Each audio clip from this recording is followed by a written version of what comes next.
Okay, I think we're alive. Let me plug this thing. Have to put this thing over there, and then put this thing over here, and so today I want to do a skull. I was having a lot of fun with the sculpting yesterday, and I want to keep going and see if we could do a little animal skull, maybe a, I don't know, rodent skull. Let's see. Yeah, maybe a cute little skull like this.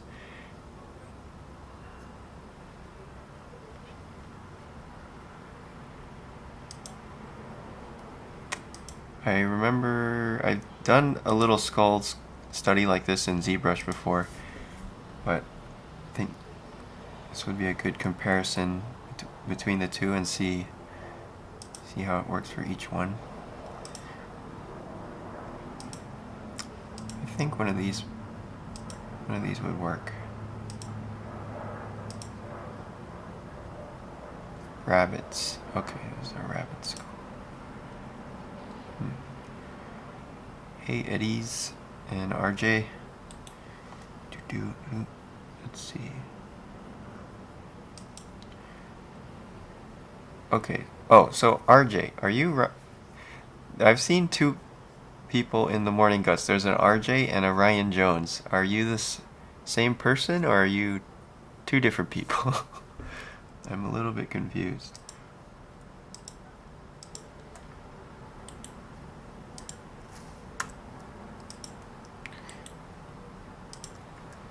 Okay, got it. Thank you. Alright, so yes, we are gonna do a little skull today. Some sort of rodent.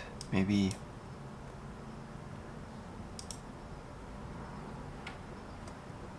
a cute little skull.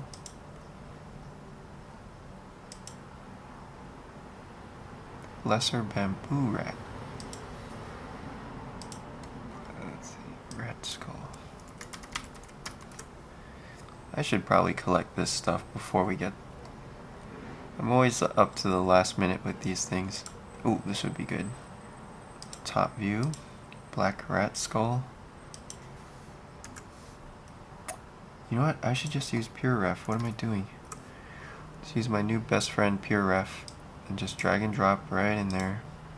This stream is eventually going to become an advertisement for PureRef, probably because I'm so in love with it right now.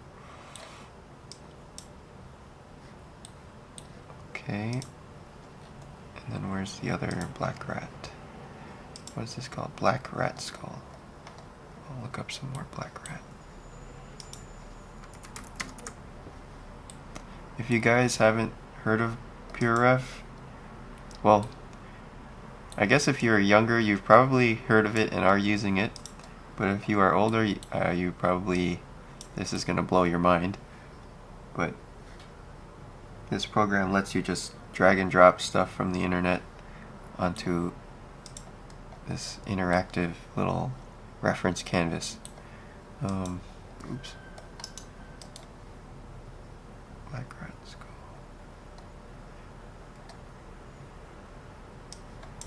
Just like that. No saving of images, no naming things, none of that. This is so nice.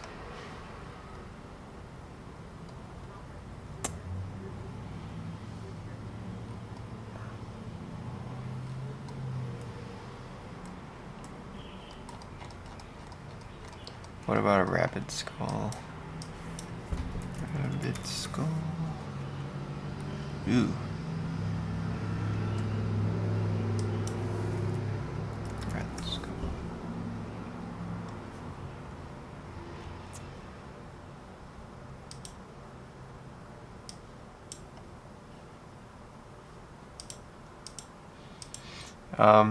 So I'm just trying to find a couple images from different views, and so we can know what the shape is doing, different angles.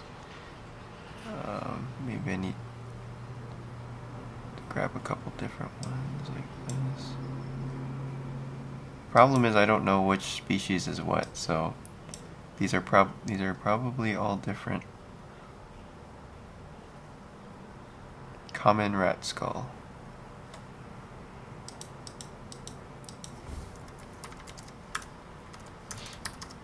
Hey Victor.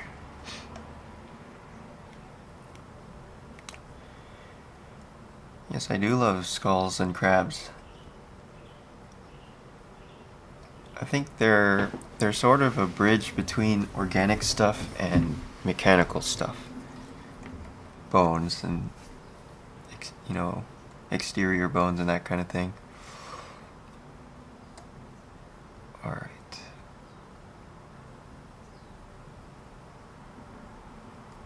I just need to pick one.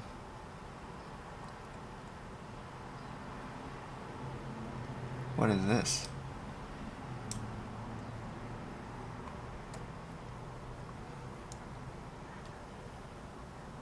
Etsy sells rat skulls. Maybe I should buy one. I don't really have any good skull reference.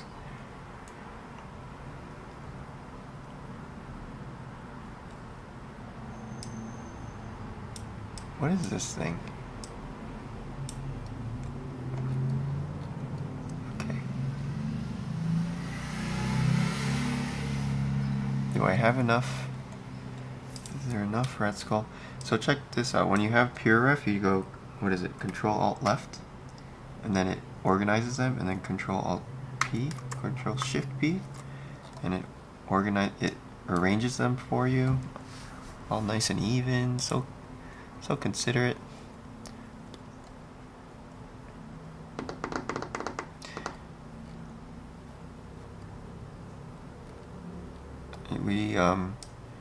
I showed this in class yesterday, and Darren's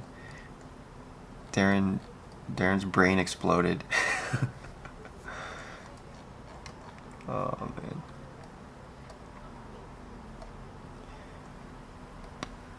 Oh wait, we got some PureRef tips here. Hey Andy. 12:30. Good morning. Very early morning.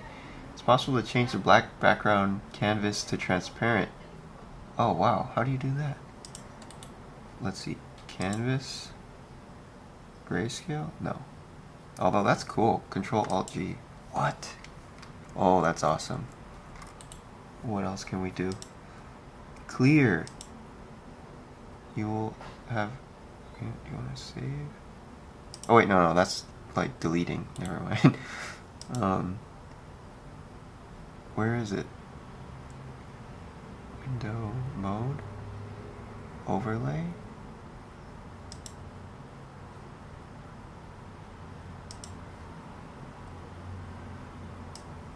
How do you... Settings and color. Settings, colors, glass. Wow. That's so cool. Holy shit. Wow. Okay. Nice. And then how do we get out of this? Just like that. Oh my god. This program is so genius. Okay.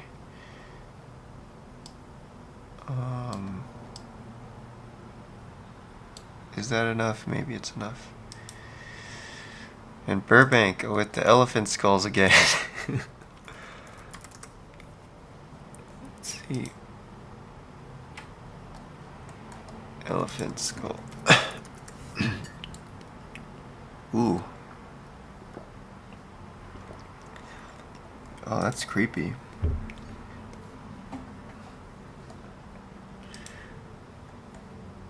They look a bit dopey. They sort of look like humans a little bit. That's too creepy. I don't think I can handle that right now. All right. So here we go. I'm sorry I'm taking so long here. Let me bring all this in.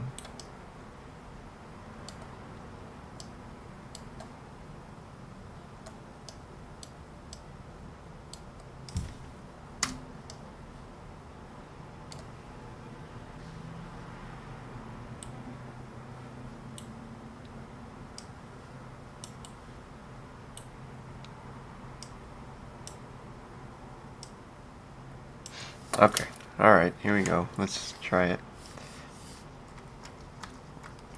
Oh my god.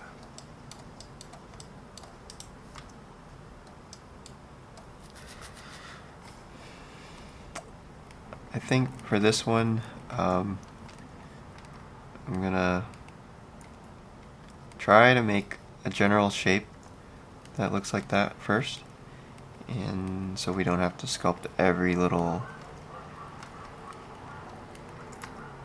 I think it's easier in some cases, especially for the, like for this jaw, it's pretty thin and sort of a three-dimensional kind of a papery type of shape, so it might be easier to just draw it out like this.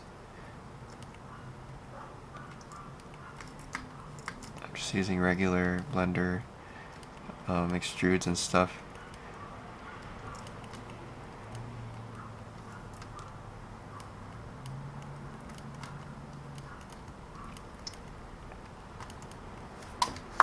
So yeah, let me just try to get it reasonably close here.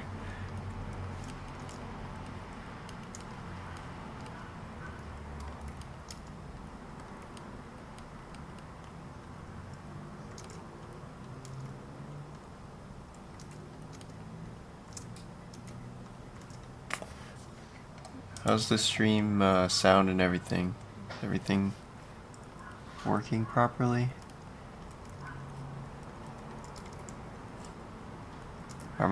Is my keyboard too noisy? I saw somebody posted a comment after yesterday's stream complaining about the keyboard noise. I don't know. Let's see, 12-sided here. Okay, I'm gonna separate this stuff with P and then Shift X live mirror.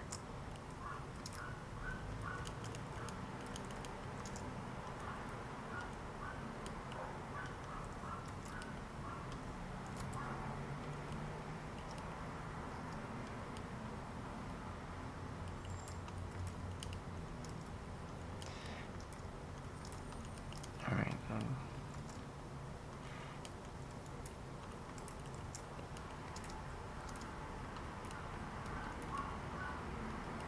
Maybe from here to here we can raise it up a little bit. Make this a little bit round before we divide it.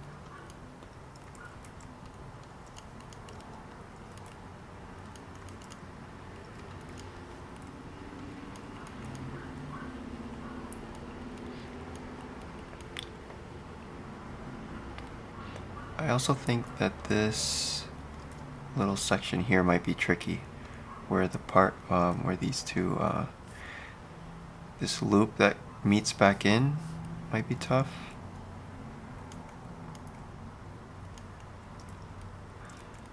I wonder if we can do that with Dynotopo. Alright, let me save this first.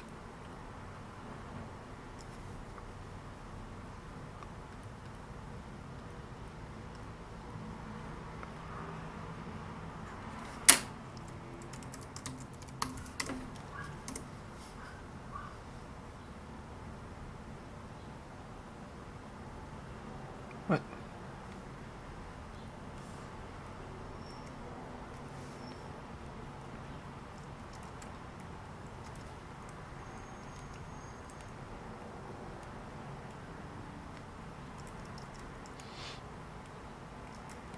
Okay, let's see what happens if we start sculpting. Let me extrude this a little bit.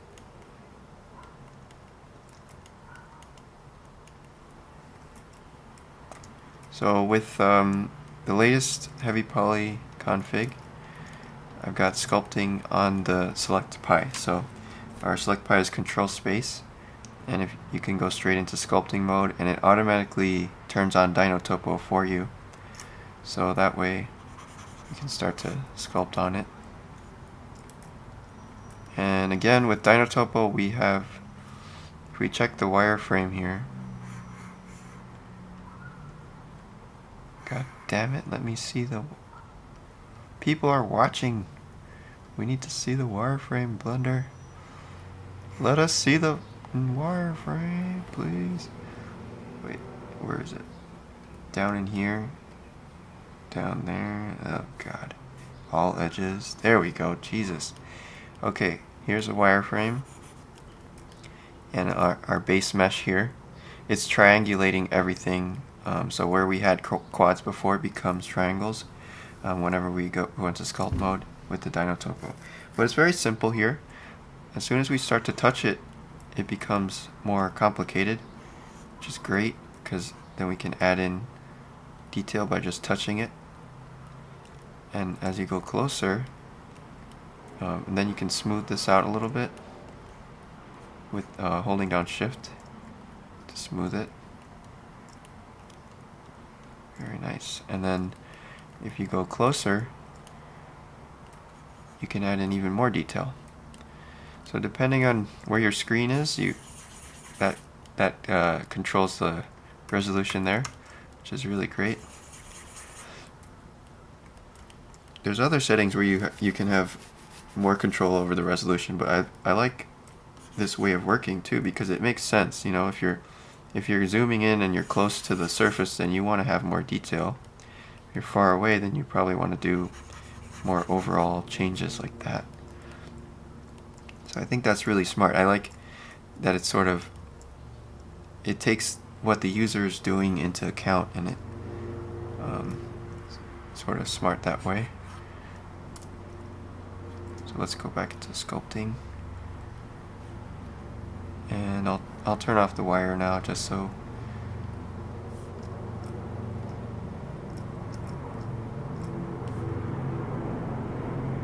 we can see. And I also like these matte caps, but I want to try, I think my favorite matte cap right now is this one. I love this one. So,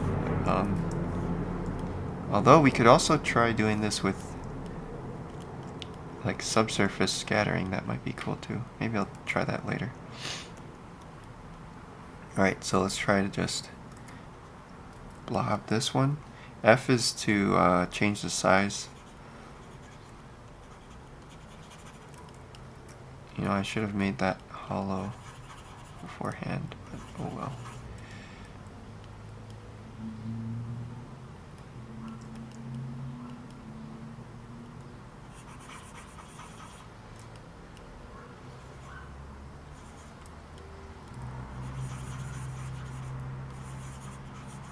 So I'm keeping it pretty low res right now because I want to do big general changes, and the lower res it is, the smoother those movements are going to be. We can always subdivide it more later, make it smoother.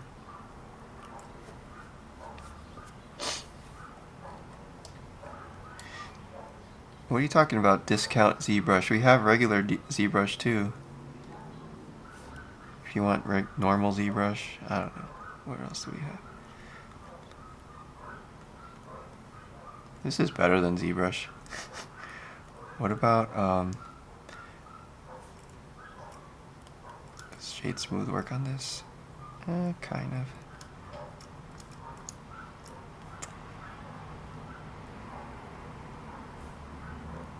We could probably add a subdivision on it.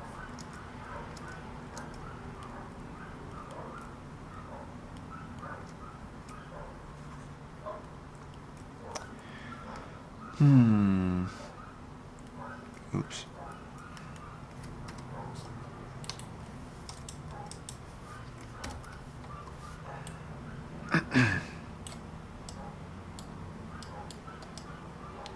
Okay, maybe the top view will help here. I hope this is of a similar species, but I'm not sure. We'll see.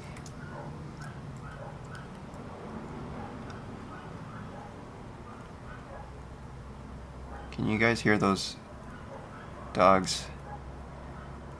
It's the two of them all day.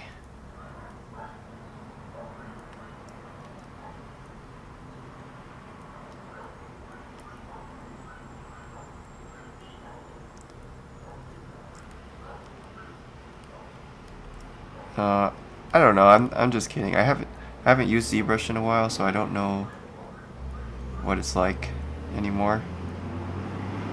But I mean, the biggest benefit with anything being inside Blender is we don't have to switch programs, which is a huge, time saver.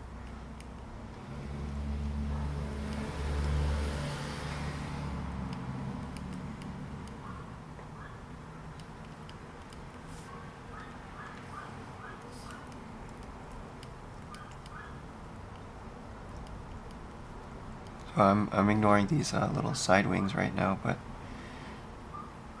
maybe I should bring those back.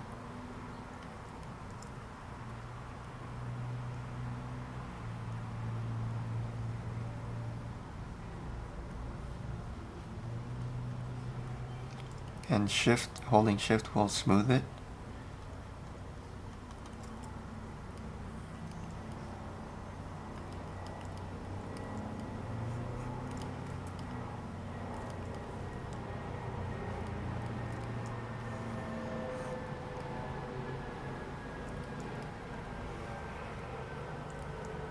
I'm adding in a little bit more detail here on the ridge, like this ridge line right here, to try to strengthen that a little bit.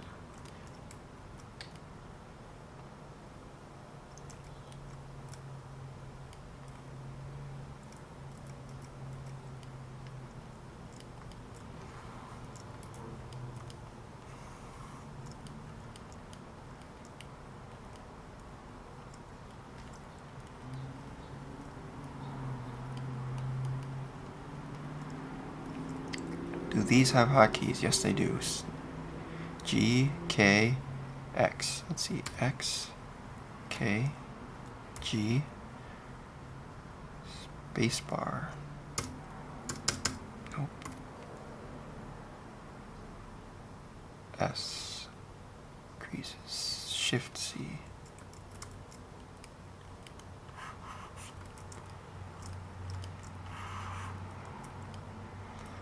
And there's also in this little tab over here all the all the options that we have.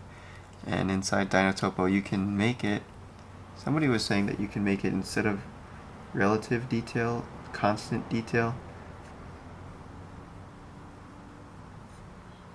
So I think the constant detail is going to make it so that it doesn't matter how close we are. The resolution will always be the same.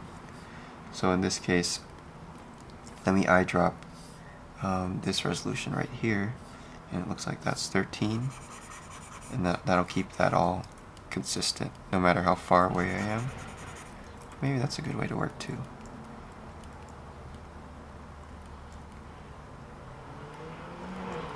What does optimize do? Recalculate PVH. Okay. Alright, and then let's grab snake hook. Now the thing I'm curious about is if it's possible to connect like floating geometry like this together.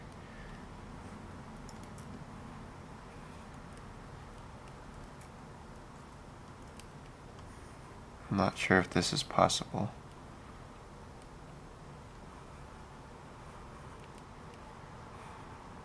But the snake hook's pretty awesome. See, does anybody know a way to merge this stuff out? Actually, you know what we could do? Just grab it in edges or faces. Do it the old-fashioned way here. And just go Shift B. Oops. Shift B. No. Here. Select the border and then Shift B. There we go. There we go. Manual connection for the win.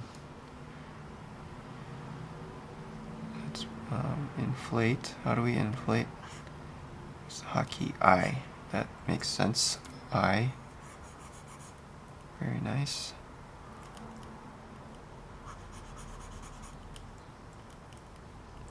It didn't like it for that side, but that's okay. We can go back to edit mode and just go live mirror, and we're done. Back to sculpt.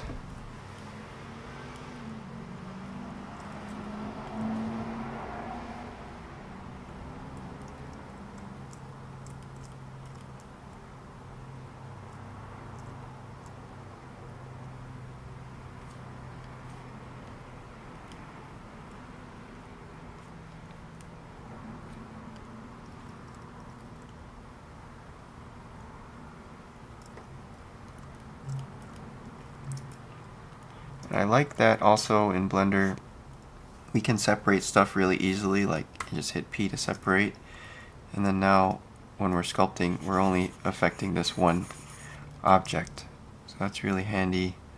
I always found that a little bit cumbersome with ZBrush, just switching between different meshes and masking stuff out, but I probably didn't really know how to use the program properly.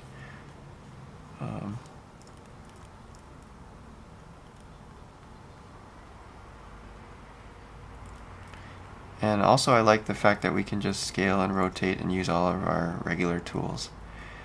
So it's sort of a hybrid of modeling and sculpting.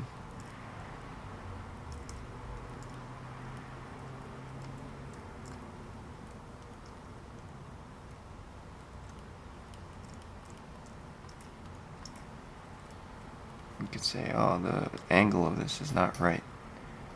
Here we go. All done. And then we go straight back into sculpting and just grab all this crap here. Yeah, I could get used to this, I think.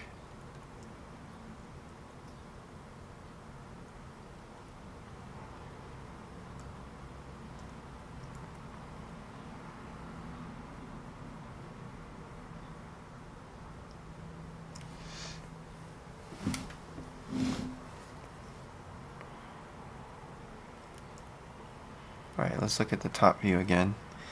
And the shape is definitely, it's got, let's see, it sort of hooks around here from the top view.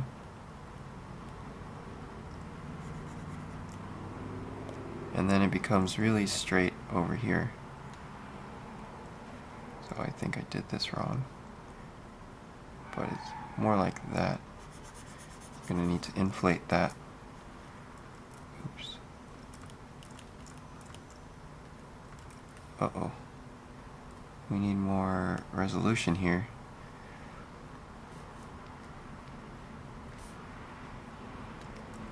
Or I could just turn off Dynotopo.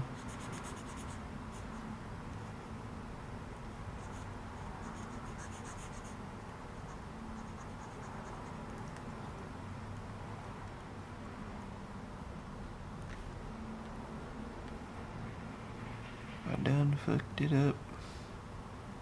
No. But yeah, it's something straighter here. Ooh. Oh boy. This kind of shape I feel like would have been nicer to polygon model it.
Okay, so now is when I'm missing the ZBrush Dynamesh. I feel like the Dynamesh would be nice here, although we do have remesh, so I might have to try that.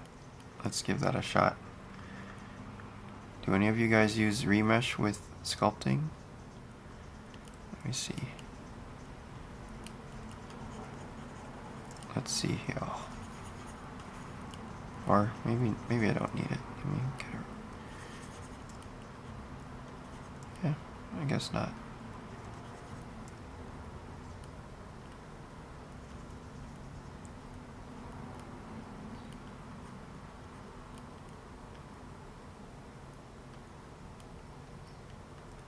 There's actually a hole going through there. You know what we could do?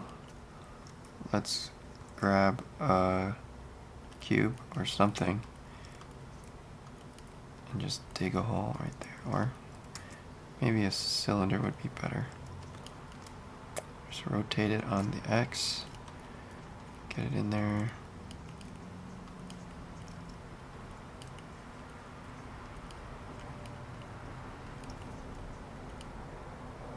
Doesn't have to be perfect, I guess.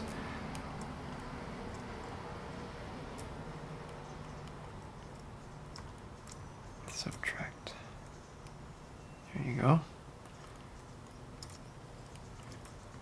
So I think that's the coolest part about all this is you can mix and match stuff. And then continue. So it's really a hybrid of polygon and sculpting. Best of both worlds. Oh right, guys, let's show the Blender Fund site because yeah, you guys should. I mean, I donate a little bit every month, and I think it's a good project to invest in. It's really cool. It's something that you can feel good about, you know. So where is it? I think they just released a new Blender Development Fund. I mean, yeah, if any software deserves it, I think Blender, these guys,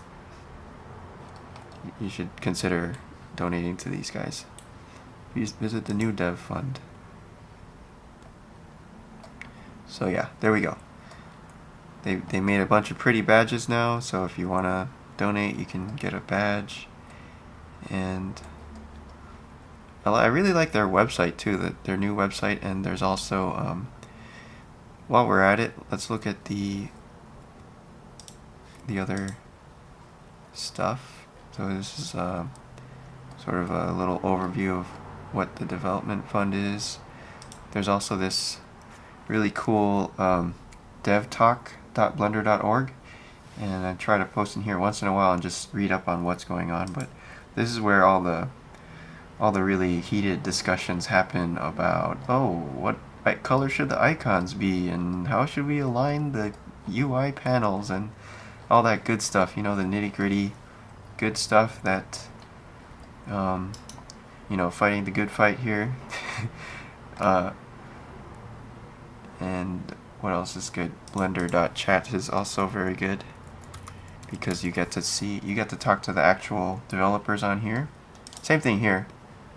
Like this guy, William Rainish, is the actual guy who's doing the 2.8 UI, so you can interact with him, and he's a reasonable guy, maybe a little bit grumpy because everyone's always bashing the Blender UI, but he's very patient and reasonable if you talk to him. And then here is I would have lost my mind years ago if I had that job, but anyway. And then here's Dr. Sybren. He's also a big developer of Blender, so it's really cool. You talk to all these people and see, and they'll help you out. Well, actually, don't talk to them if you have really basic questions. You know, it's kind of a etiquette to, if you can Google your question and find the answer, then you don't want to go on here and ask these people have shit to do, you know. So definitely do your research first and figure out your questions. But yeah, this is a good place to get some Blender research done.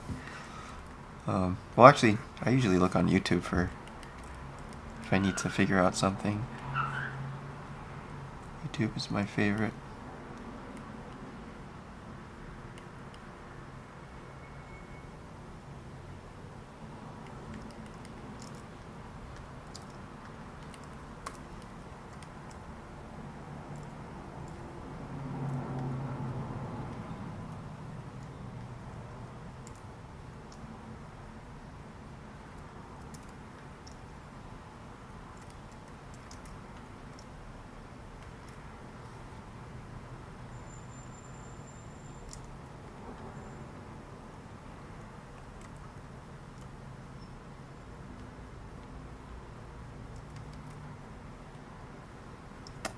And yeah, I'm pretty excited about 2.8 coming out, because that means we can finally jump in and finalize our scripts and make sure everything works and get to some real tutorial videos, which will be, I'm pretty sure there's going to be a lot coming out at that time, but definitely want to jump on that.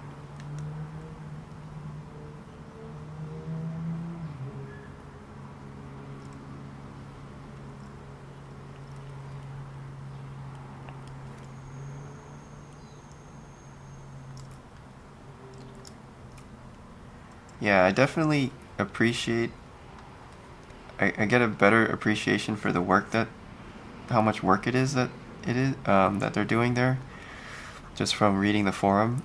And I try to complain less, because I see how many complaints they get all the time from random people, and it must be really frustrating. But you know how it is. People just can't resist complaining, including me. It's just human nature. But yeah, those guys are amazing.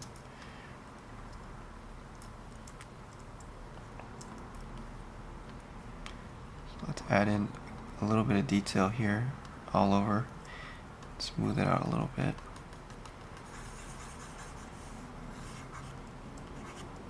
I love that. So so easy to just get started with the base mesh there.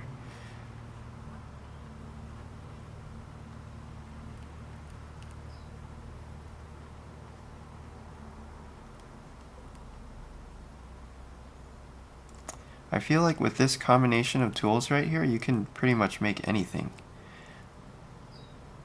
If you need holes, you just boolean them with regular booleans. If you need to draw out snakes, you can just draw out snakes and keep going infinitely. I mean, I can't think of a shape that you wouldn't be able to do here.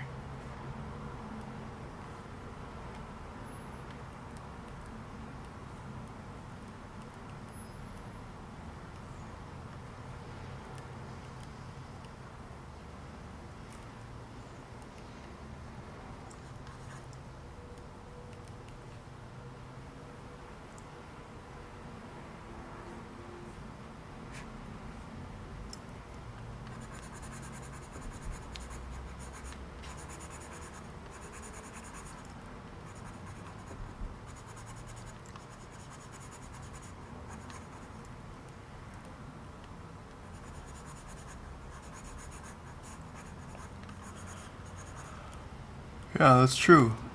And not only that, but we have decimation in Blender also.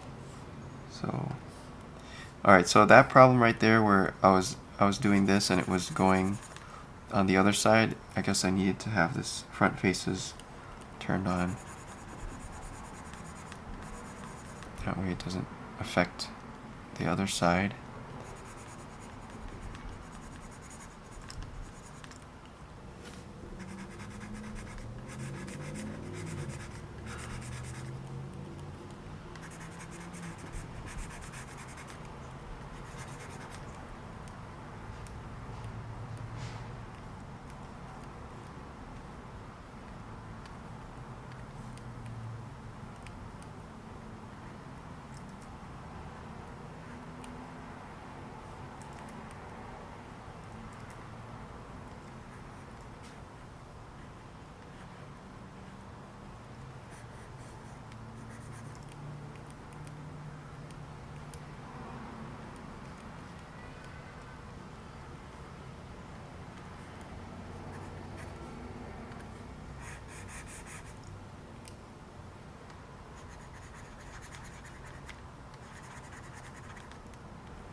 Yeah.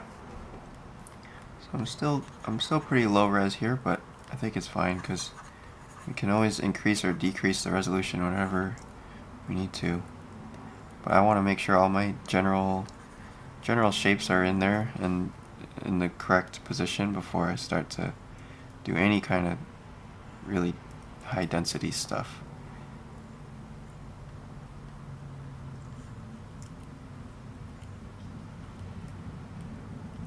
I think I need some better reference too, because I'm not sure. Oops. I'm not sure what the teeth do here. Maybe it's something like that.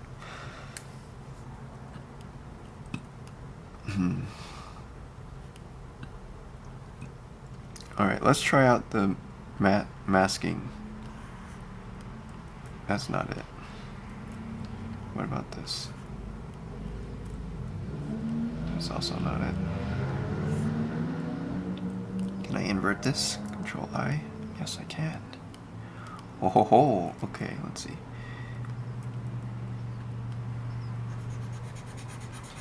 Let's unmask all of that. And then Control I, and then get rid of that. Ho ho ho! Okay. Very nice.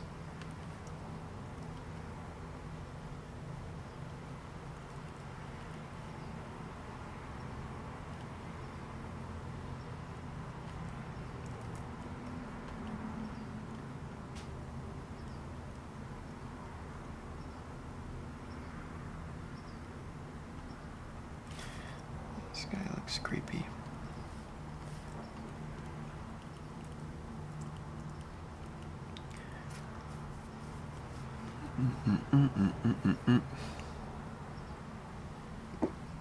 Hey Manu, I did not get to go to Amsterdam. Man, that would have been fun. But I'm having fun looking at the talks though. Have you guys watched the any of the talks so far from Blender conference? I saw the Captain and Disillusion one yesterday. That was pretty awesome. It's the best, definitely the best presentation on 3D graphics software that I've ever seen.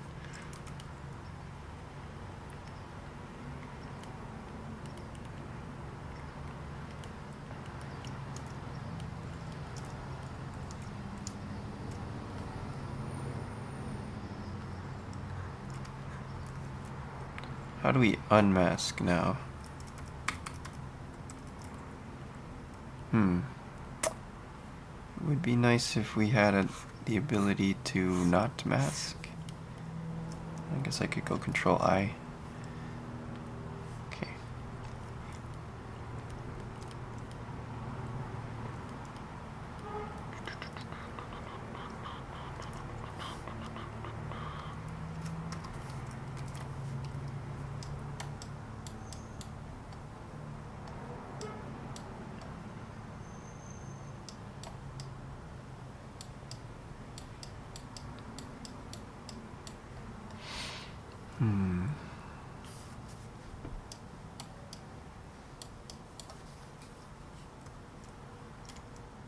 Oops.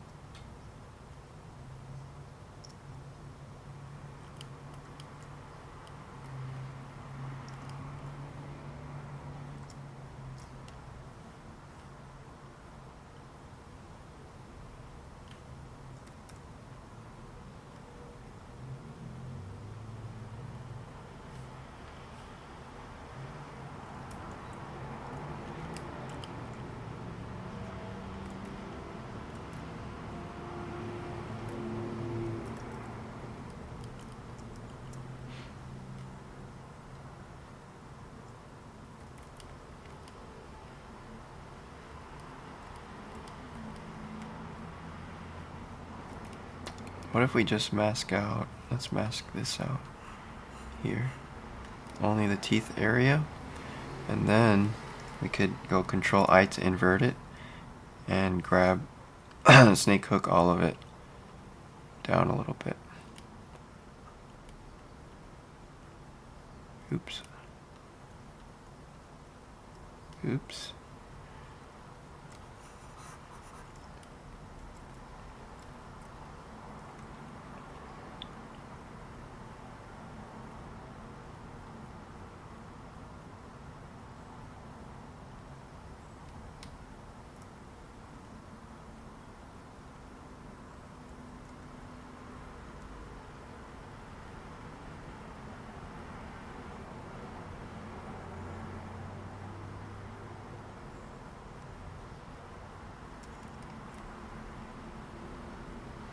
Definitely got some issues here, I think.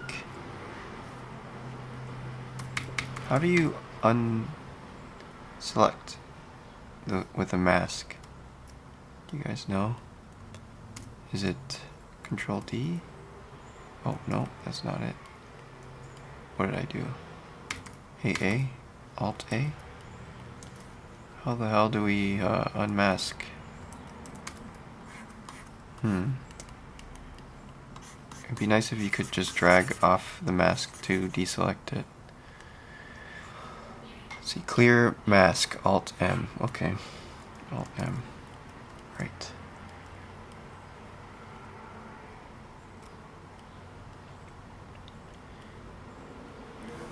Oh, Ramon, I'm talking about Captain Disillusion. I wonder if it's on YouTube. It was on YouTube, but it was unlisted. Captain Disillusion, world's greatest blenderer, right here.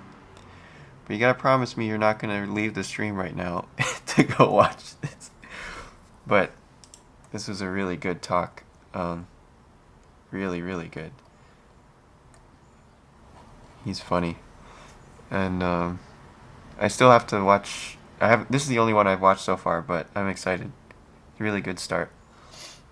Okay.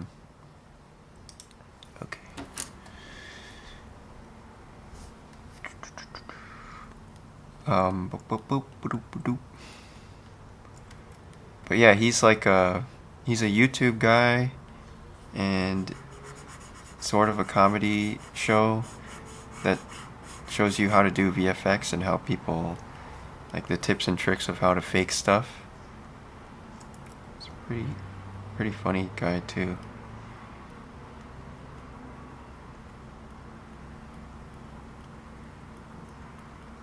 And he's from Miami.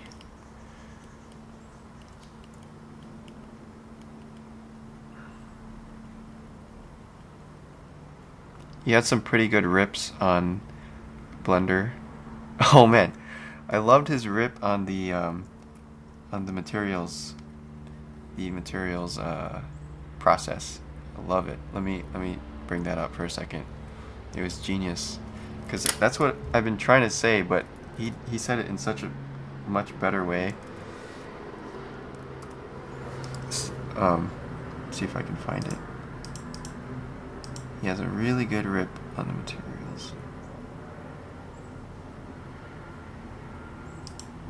Let me turn on the volume for a second.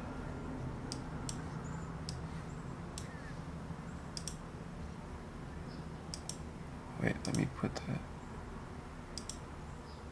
On an Amiga computer, and it's okay, because when I say I'm the world's greatest blenderer, I didn't mean generally, okay? I meant in my own category, in the weird way that I use it, as I showed you, and that's because Blender is such a versatile tool.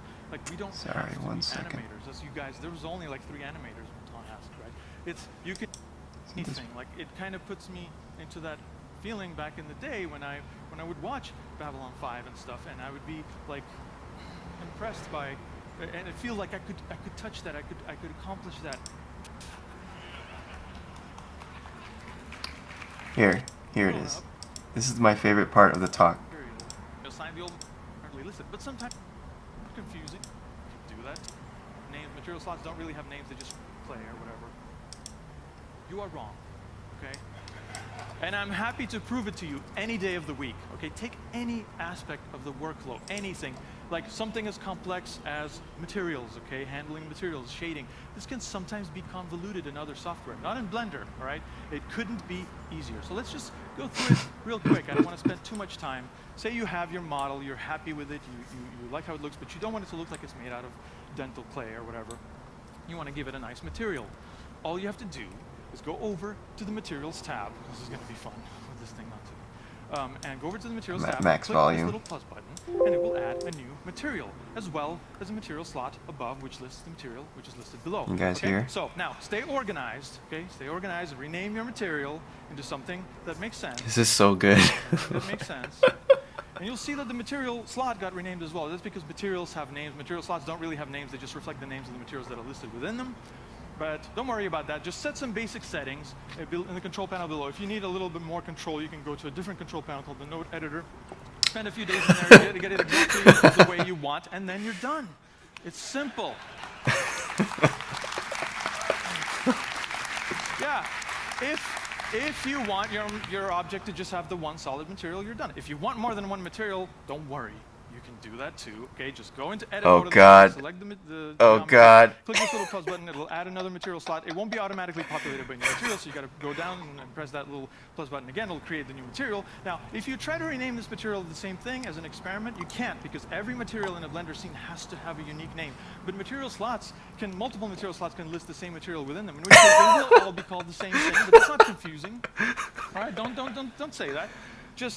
And anyway, in our case, we do want a different material, right?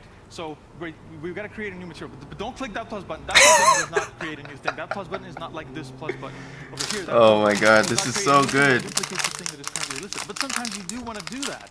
You want to create it. You don't want to start from scratch. Just go ahead and click that and just modify the material that's there in the node editor for a few more days. And then, when you're happy with it, you'll see that nothing has happened. And that's because you weren't paying attention and you didn't click assign. All right?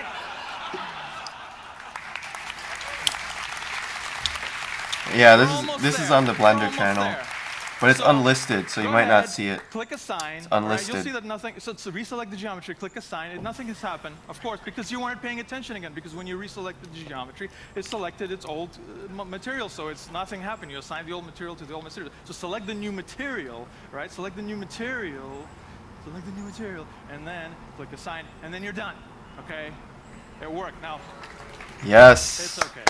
I understand there's a learning curve. Preach, brother. If by the end of this process, through trial and error, you accidentally created a few extra materials, then that you didn't mean to create, and you want this same exact thing happened in class last night.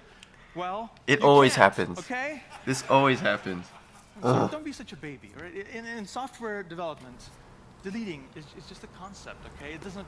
Some software might have a delete button, and when you click it, the thing disappears, but it's not really gone. Okay, it's not gone from the memory.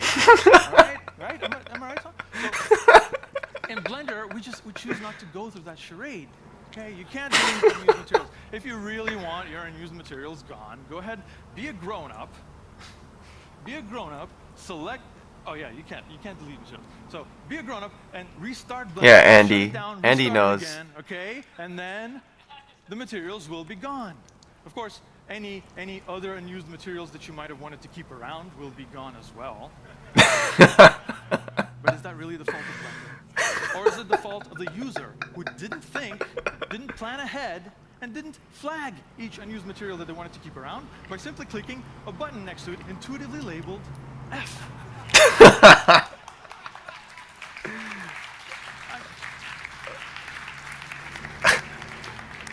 I could just hear them at home. What's the F stand for? Say it with me, everybody. Fake user. Duh. Oh man. What does that mean? None of your business. Okay? Just stop telling people that Blender is difficult to use. I'm sorry, guys. I just had to get it off my chest, and I sometimes. Oh my God. Yeah. Anyway, that's genius. That's the best way that anyone could put it, and if he's watching this, or I don't know, he's probably not watching this, but if you're watching this and you hate materials, I have a little pie menu that is made just to avoid all of those problems that he just talked about. So, for example, creating a new material. Let me do my spiel right here. I bring this up. If I want to make a new material, I just say apply new material. And here it is. If I want to copy this material, you just say copy material. And there it is. It is already applied also. Wait, it should be applied. It's not applied, damn it. Let me see. Shit, it's happening already. Copy material. And then change it. There we go. Again, I just have to go copy and then change it. And it's done. So that's what, one click and it's done, versus how long did it take him to copy a material in that video? And what else? Deleting a material. This is not the regular material delete here. This is a script that I had to make that not only deletes the material but also removes that fake user crap. So it actually deletes the material from the scene without you having to restart Blender. Or does it? Oh no, it doesn't. Well, anyway, it deletes it without...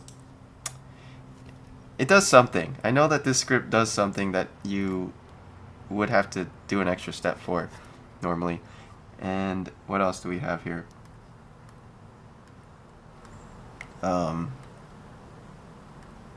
Yeah, I think that it's confusing because there's slots and also there's materials, and each slot can be assigned to different material. I mean, it makes sense once you get it, but it is pretty confusing to start off with.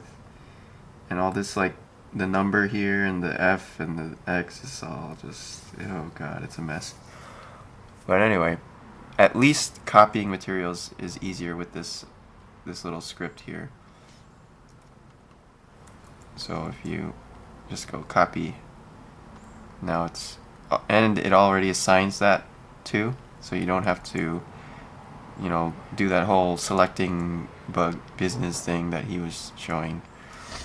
And another really annoying thing that sometimes happens is you could have, let's say we have a bunch of copies, or we have a bunch of materials in the scene, and sometimes you want to make a new material, but let's say you're working on this one, which is, let's say this is blue or something, and then let's say we want to make a copy here.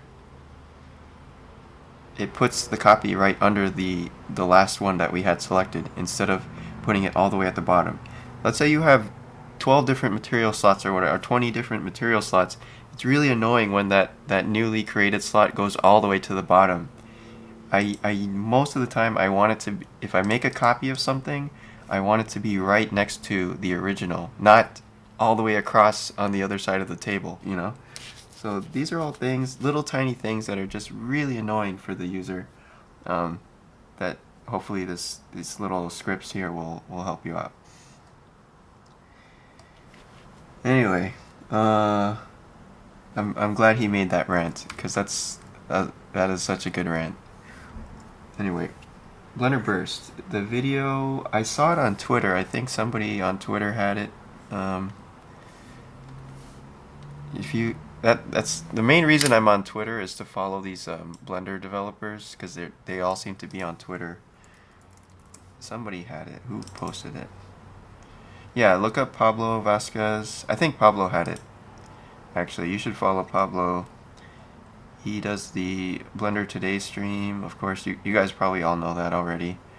That's a good stream to watch. And I think he posted about that talk. Well, anyway, Pablo, and then Cybrin.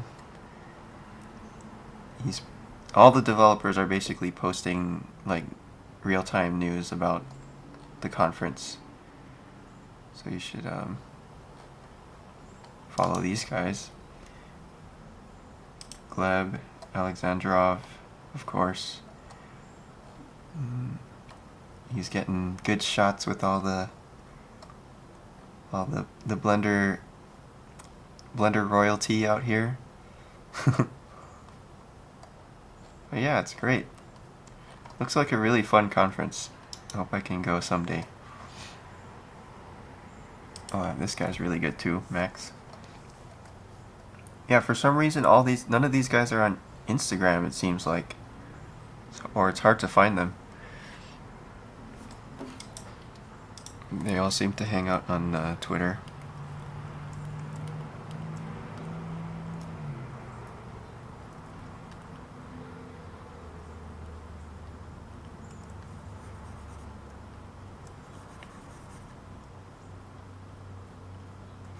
I think there's people lurking in here, maybe. I don't know, cuz I feel like there's some people that are in here, but they don't really talk. They never say anything in the chat, maybe because they're hiding. I don't know.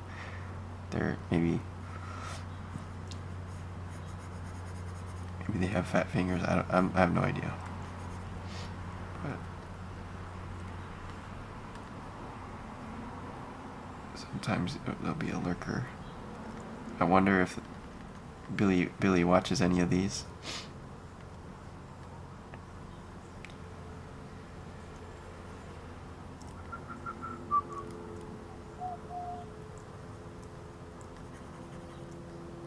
He's just like fuming in the corner like, this bastard. Stop making fun of our interface.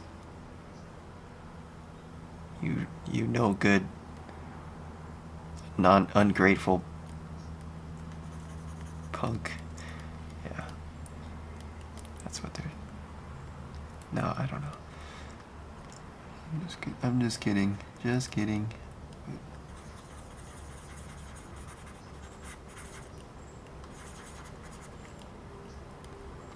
Actually, I think those guys are too busy to be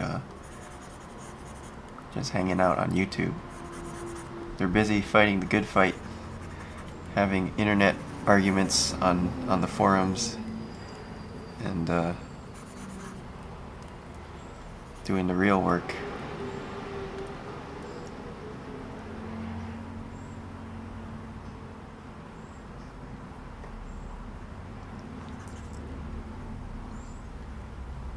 I saw Pascal Blanchet. I think that's how you pronounce the name. I think he liked the stream on Twitter, so I don't know if he's been hanging out here. Maybe he's lurking. Maybe he's hiding.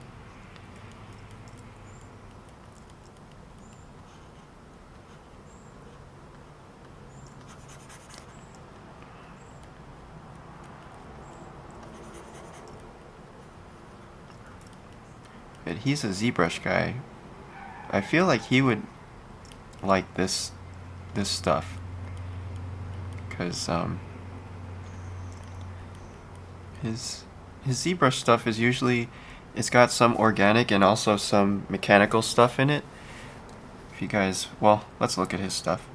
I like sharing art. You guys probably already know his stuff, but he's this art director and just amazing composition guy.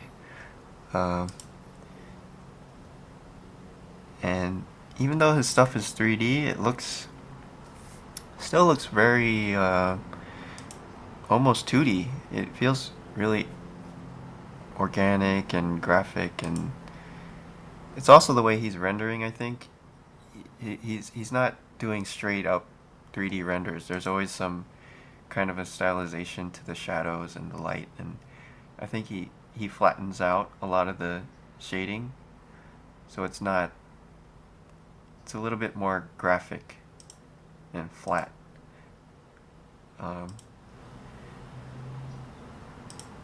It's really cool stuff though. I like his shapes and his compositions and the colors. Of course, like, you always can tell it's his work by the colors.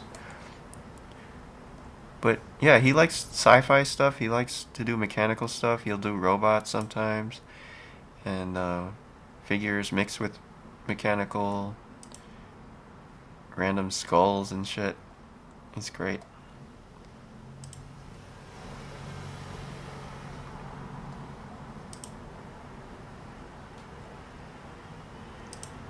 Yeah. Anyway.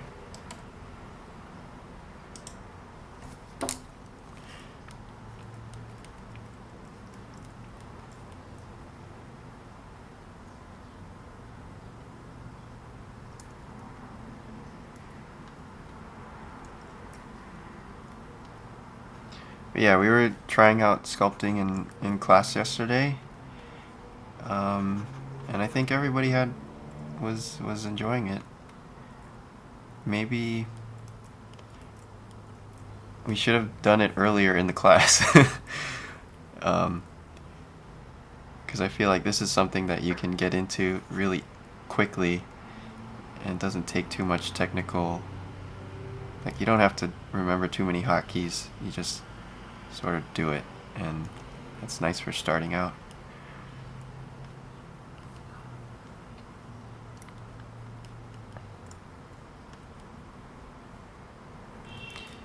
I wish there was a way. Can we rotate? Oh, here we are. Rotate. Okay.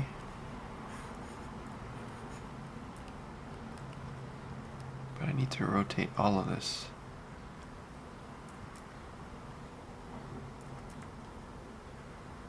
Whoa. How does the rotation work again? I don't know if I can handle this right now.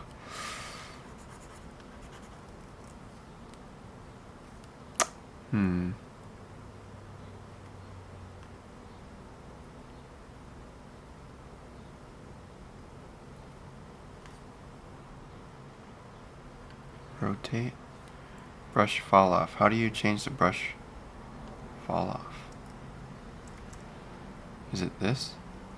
Shift F? No, that's strength, right?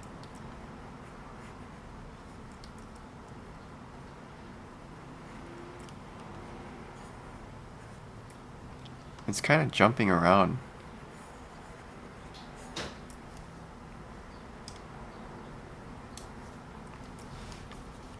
Oh, in the tool options.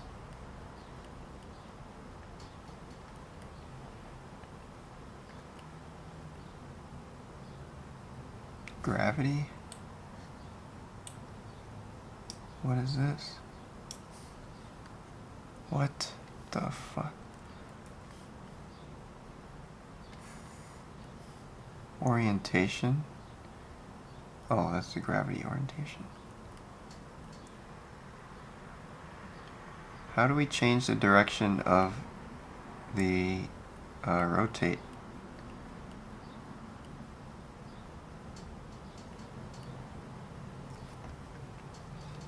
Hmm. 2D fall off? Is that it? No.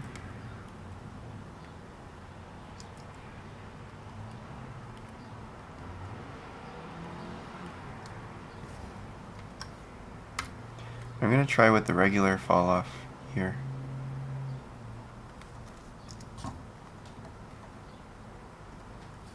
But with maybe sharp fall off will work.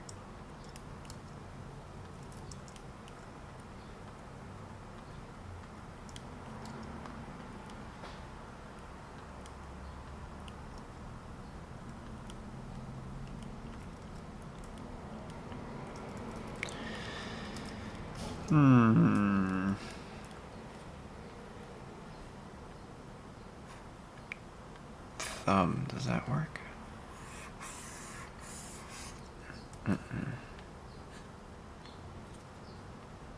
Grab.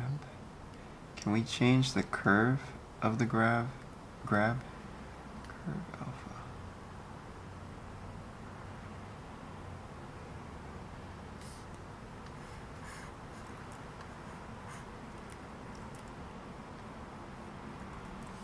Oh, there it is. Curve. Okay, perfect. So this I need to be more like that, and that will cause it to go in like that. Actually, that's not what I need.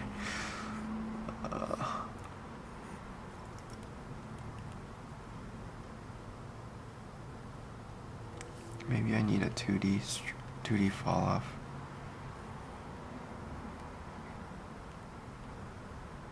Yeah. That's more like it.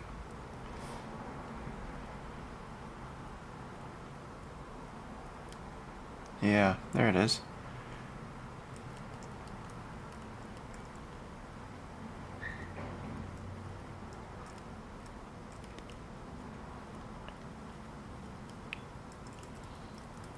Okay, now I'll probably go back to S curve here, which will be more like our regular move.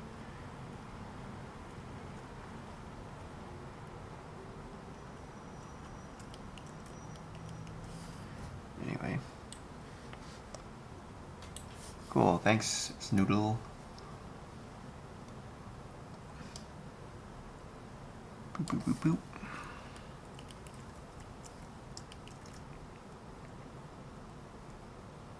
So what am I screwing up here this time? This, I think the this part needs to go below. So let me use grab again, and what is this auto smooth feature? What does that do? Does it normal weight? Oh. Area plane. View plane.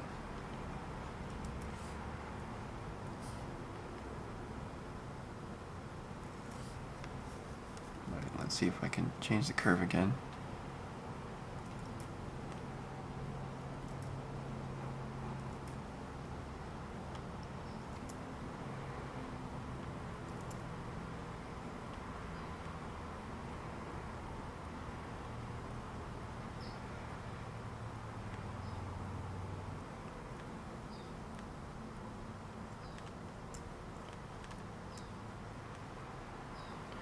A quick pivot transform tool like ZBrush has would be nice. Yeah, that would be cool. I guess for Blender, what could we do? We could just put our 3D cursor somewhere. We could go here, control right click, and then rotate.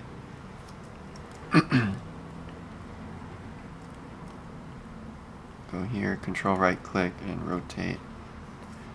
That sort of works, actually. Oh, maybe I should have just done that.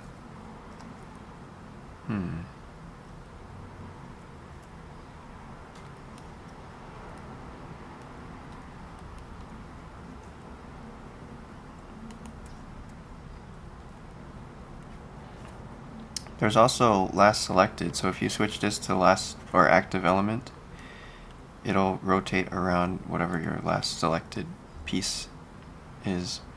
So that way we don't need to look at that stupid 3D cursor. I hate that thing. Why is it still there? Okay. Actually, that's not too bad. You could use this and just crank up the fall off. Just make some big changes like that. Oh, that's what I should have used.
If we lose our symmetry, we can always go Shift X to redo the symmetry.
I wonder if you could have curved presets.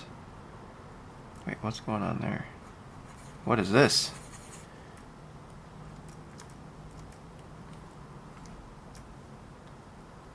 What is that? Guys, what's going on? I'm freaking out here. What is this? Oh, maybe it's the 2D fall off. Yeah, it looks like it.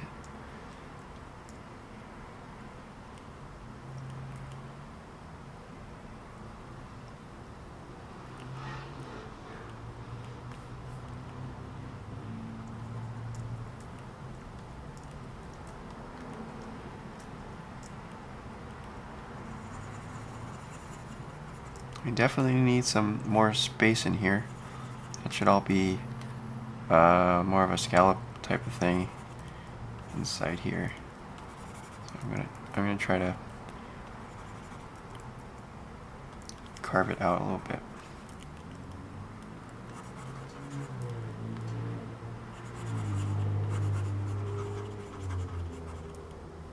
The thing I like about skulls so much is all the really cool negative space in here, all the scallops and scoops and things. And then these holes that just end up nowhere. I love that stuff.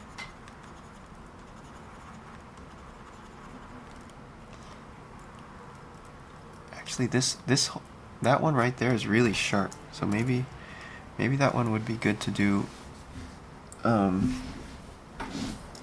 with a Boolean.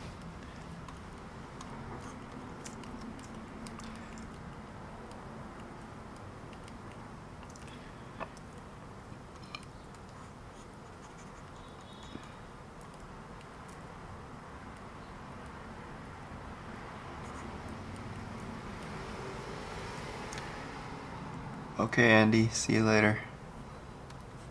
Alright, Snoodle says to use some clay. I need stronger clay. Where's my... There we go.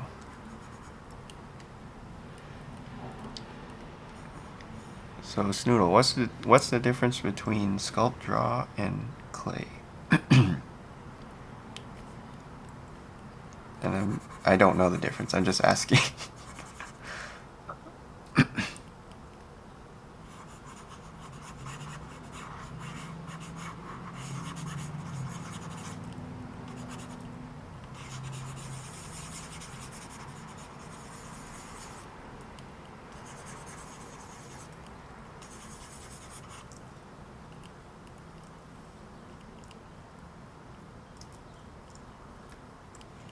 Alright, I'm gonna try. Let's see if we can give this a material like oh, let's do SSS. Ooh.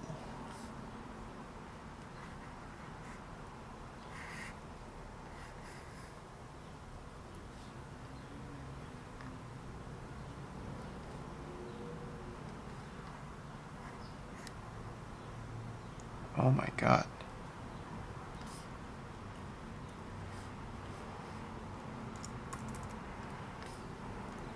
What have we been doing this whole time?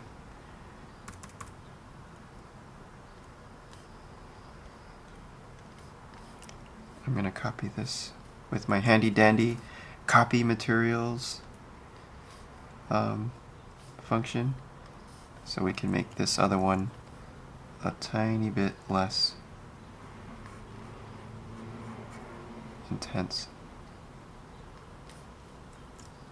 I need to remove this.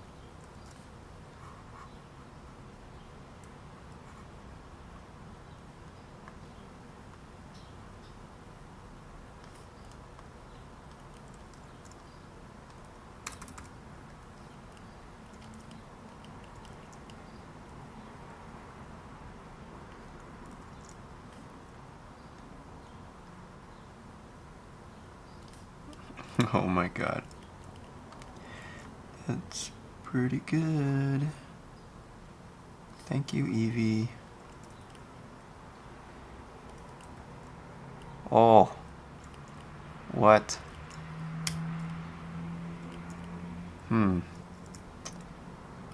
Seems I have been sculpting in the wrong mode this whole time.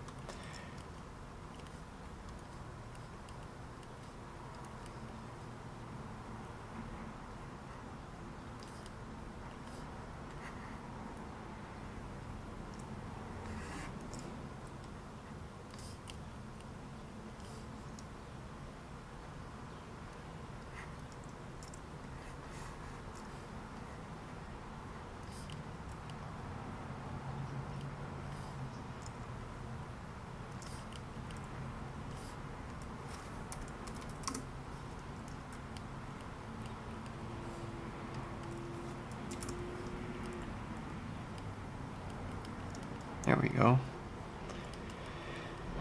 Maybe these lights can be a little bit less intense.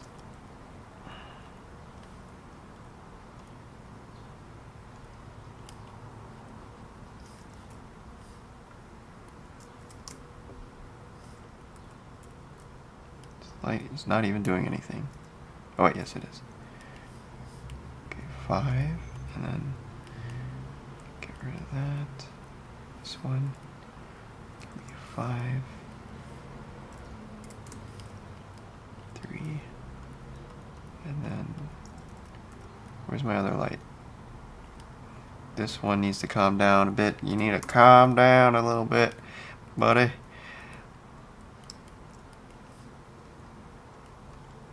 Oh man, that's crazy. Holy shit.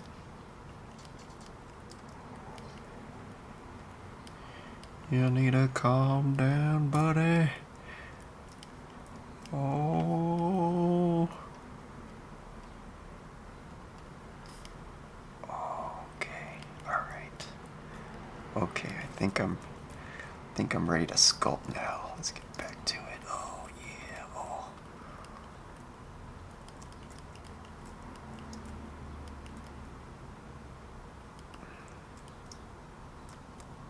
Oh, what? Oh. Oh. Damn it.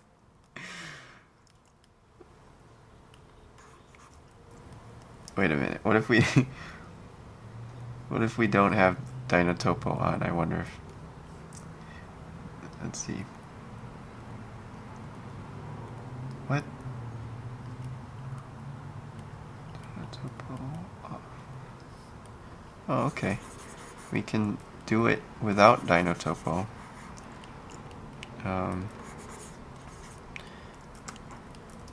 Man, we're so spoiled now. So spoiled.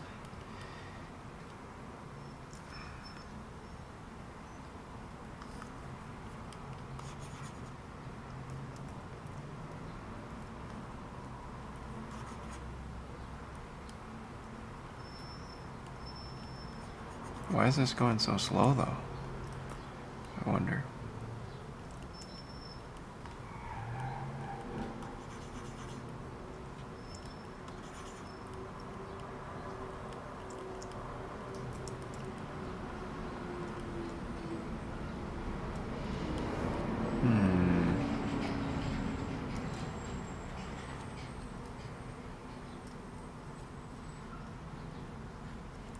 I think maybe the shader is what's making it all slow.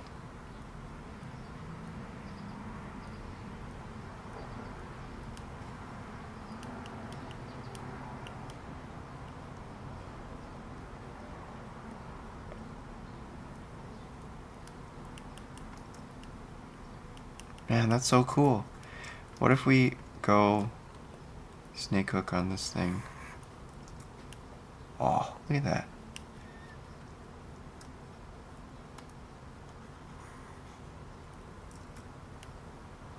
Wow. So crazy.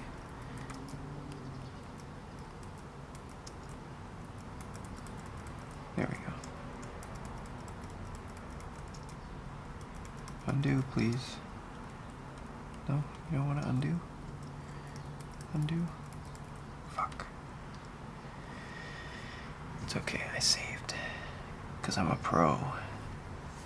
I'm a pro. Look at that. Oh,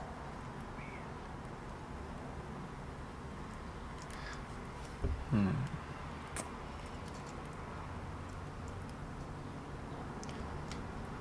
I mean, I've been grabbing though, and it seems to be fine.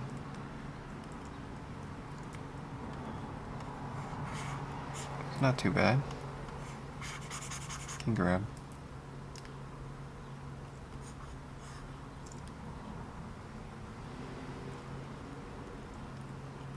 Maybe it gets worse with the denser meshes.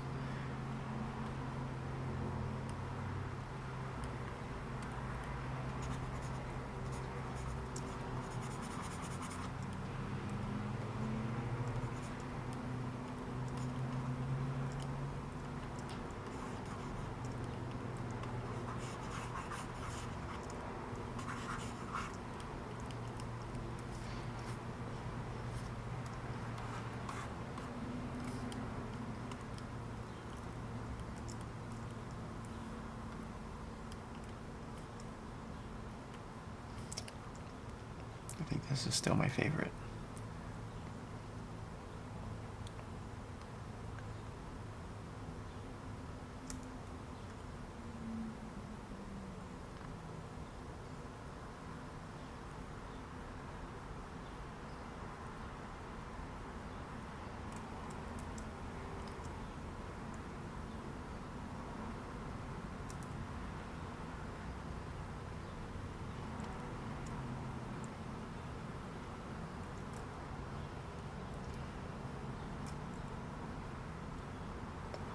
It's like this.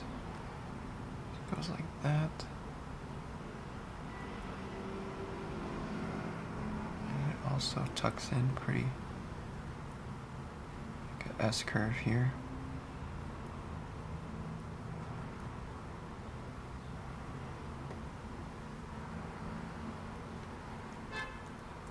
Also seems like whatever this is needs to go away. What is that?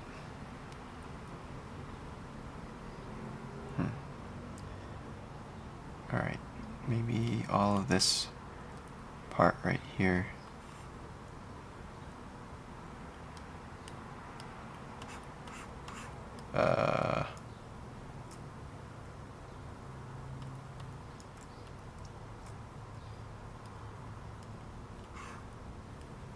No masking anymore? Guess I just don't get the mask option. What happened to it? Oh, overlays, that's it.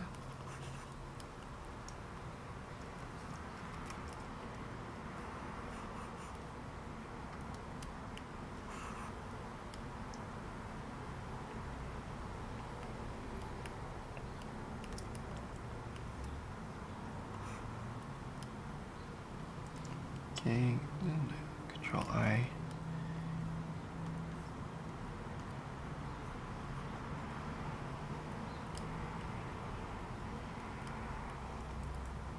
Alt M. Smooth it out a little.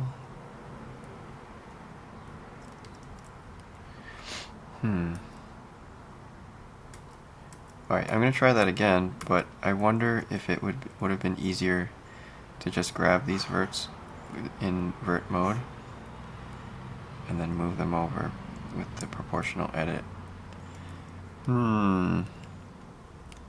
Seems to be easier.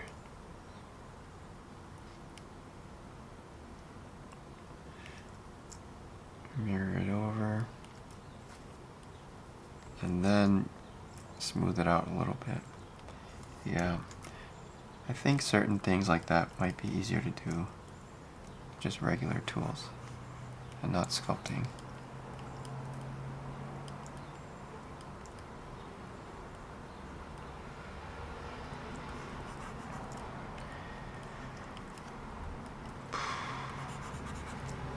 Hey Victor, I think, I don't know, if you really feel stuck, I would just do some studies. Find some cool stuff to model.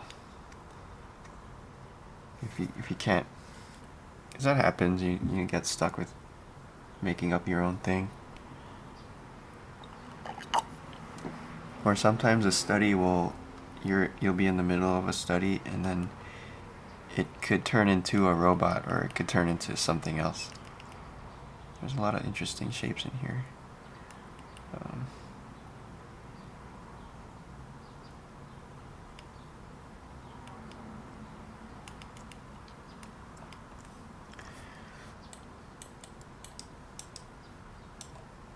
Oh, Soul Demon, we have a Google Drive for the chat.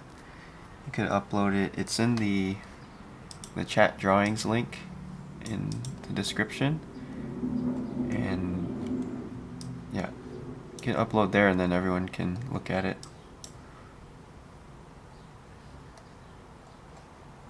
Let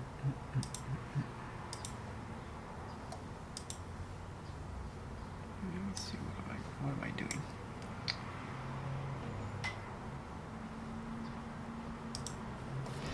A study that, I mean, like this, we're just sculpting something from a photo or reference.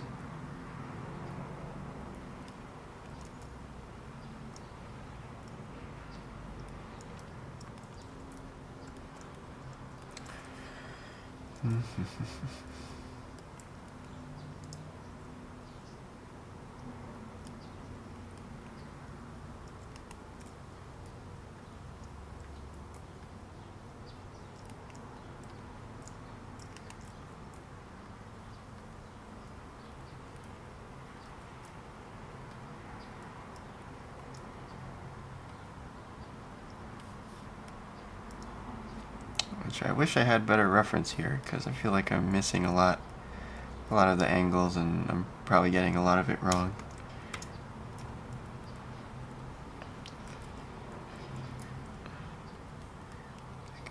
I'm guessing that this side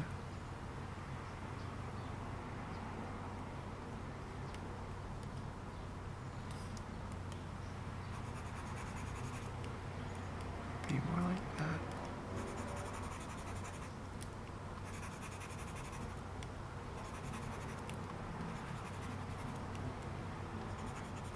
But I'm not sure.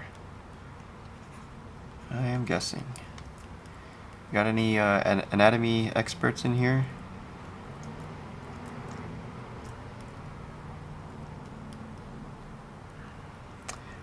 Soul Demon, it should be in the description.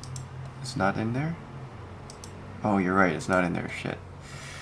Let me grab that for you. Sorry, my bad. Should be this link right here.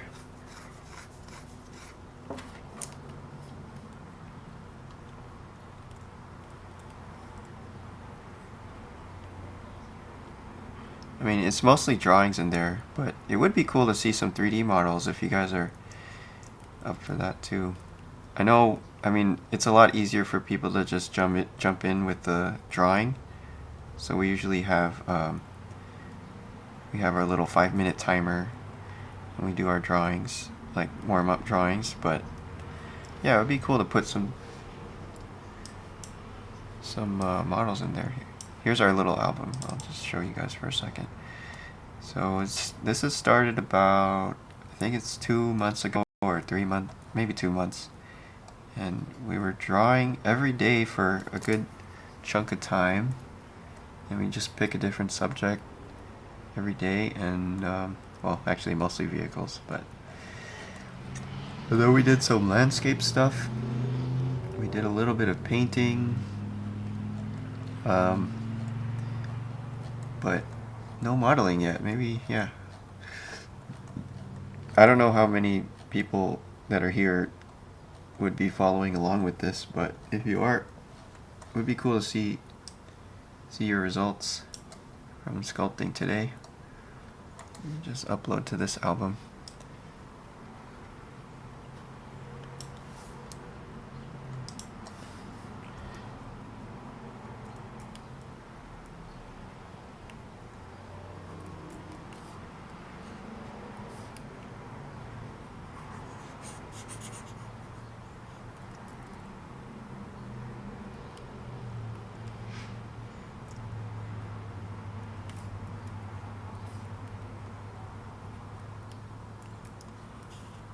What is going on here?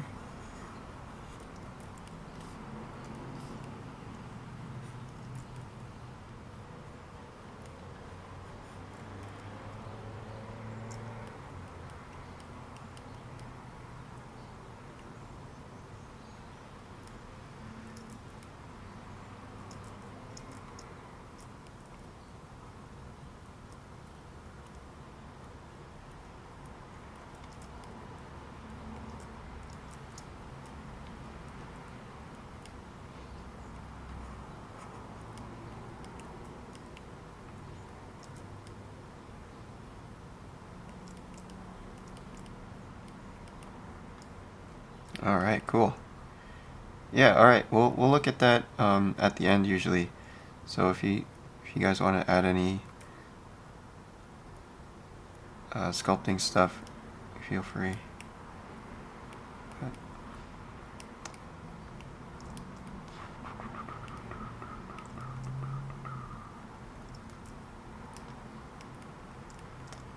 I think this is a lot more delicate.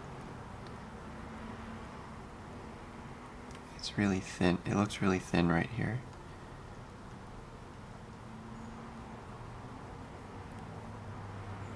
Oh, actually, this comes to the outside. What am I doing?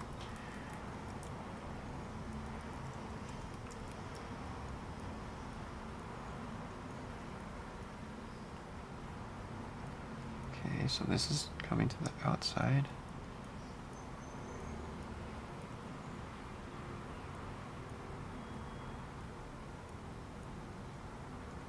And then this part comes to the inside.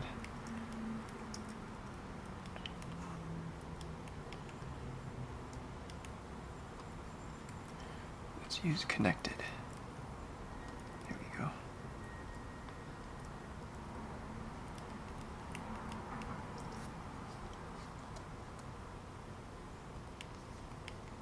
That works pretty good.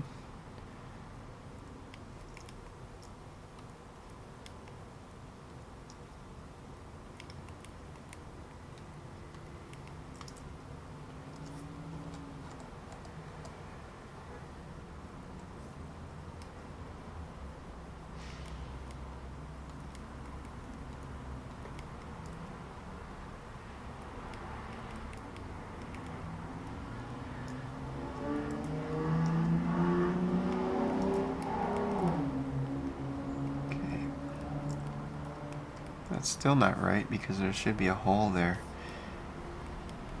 So we should be able to see that, which means that all of this stuff, I think, needs to be pushed back.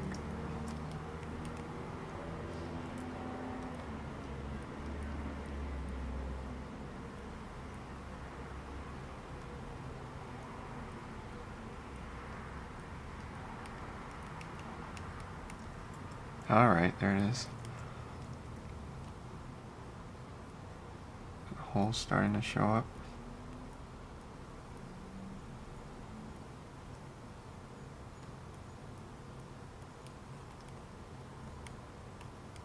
Man, I wish I had the actual skull here.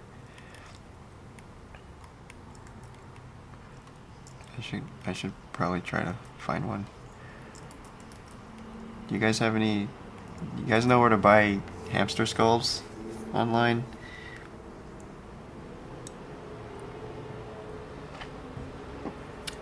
What if the results are not sculpting but still Blender? Yeah, that's fine. Guess we could just have a little Blender jam here.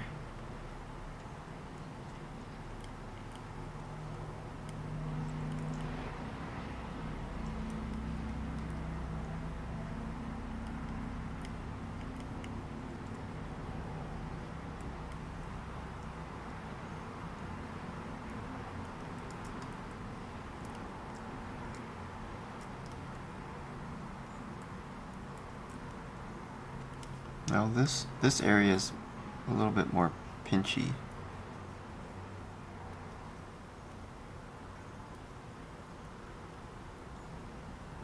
And there's a little triangle here that connects to the skull, looks like. And then also back here it has a little more meat.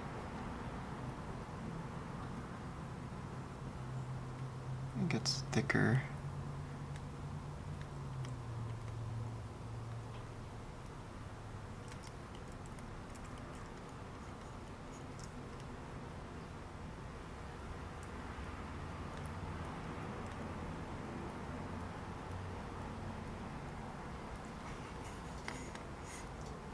Oh, guys, actually, I wanted to show this thing too today. I just saw this video about the VR, from the VR Blender guys.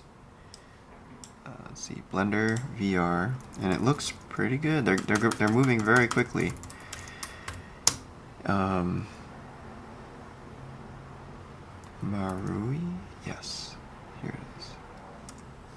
These guys are really, really tempting me to go out and buy an Oculus or something. Let me try to find the demo. Come on, guys, where's the YouTube? Oh my gosh. Marui.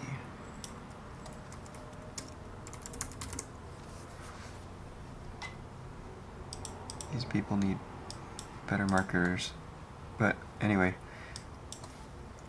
this is a newer demo from this week, and it would be nice to be able to see it. Can we see it? Can we please see your demo?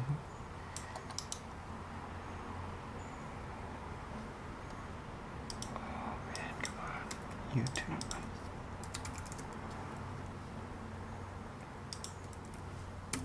Hey, it's us.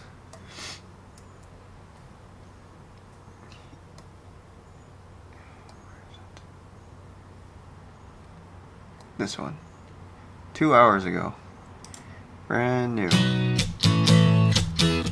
Oh, Jesus, that's loud.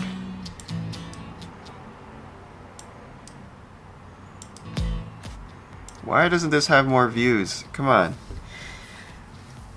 This is amazing.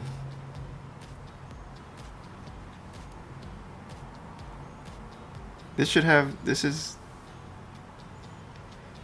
who I need to get an Oculus.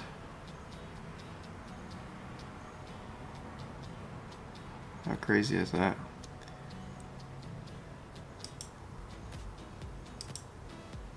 Look at this. Boom. Boom.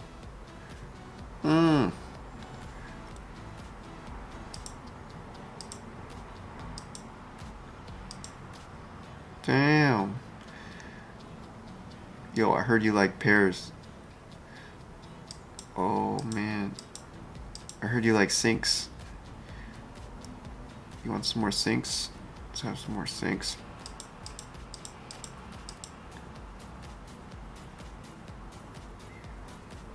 Yeah, I can't wait till they start adding in even just a regular, just to extrude and bevel and that kind of stuff. Man, that's crazy. Oh. Jeez.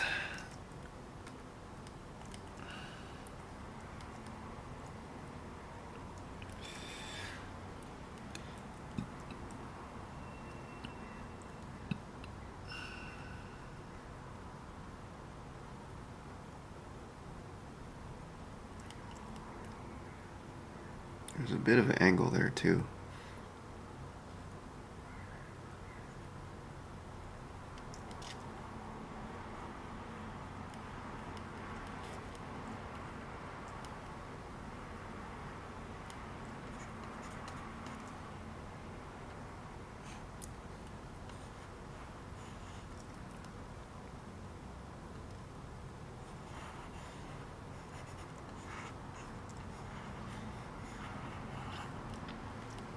Oh yeah, the clay strips is nice.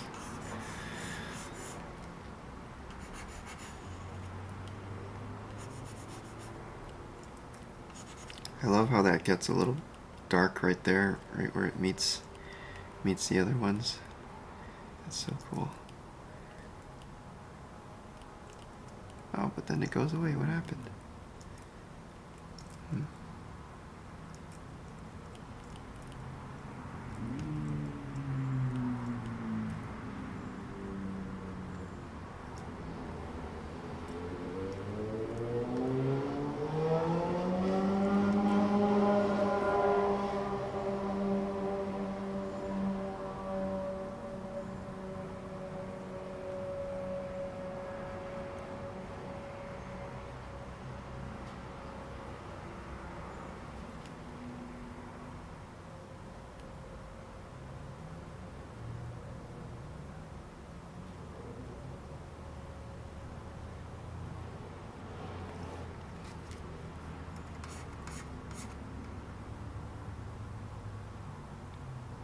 I'm still confused about what this shape is doing.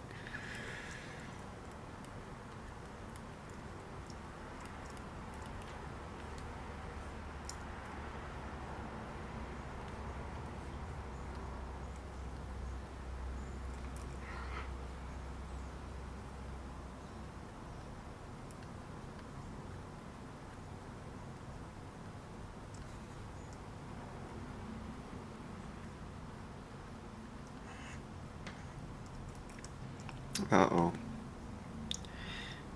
Getting hungry. Oh no.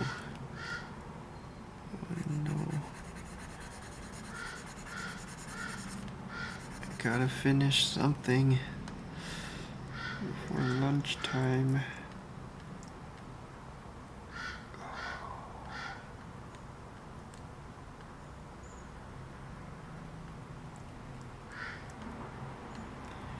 Oh yeah, sculpting would be great in VR. Let's do it. Marui. Come on.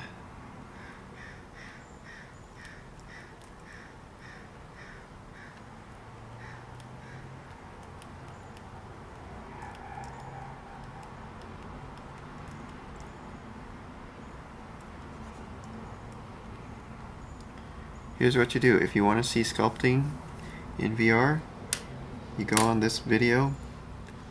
You go on their video. It only has 18 views, so you know they're gonna see whatever comment you put on it. So just say, what about sculpting in VR? Amazing progress so far. You have to make it a sandwich. Amazing progress. You guys are moving fast. What about sculpting in VR? I mean, yeah, that would be the next logical thing, I guess.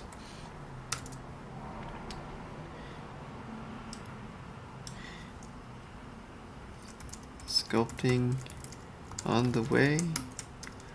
What's next?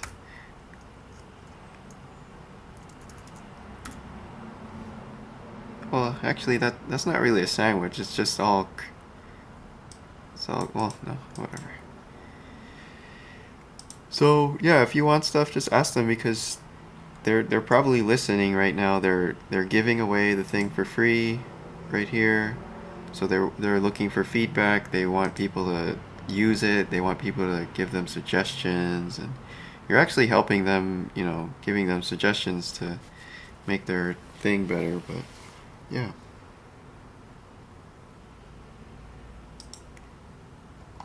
Okay. Anyway. That's the cool thing about Blender. All this stuff is right there. You can actually sort of make a difference if you just speak up a little bit.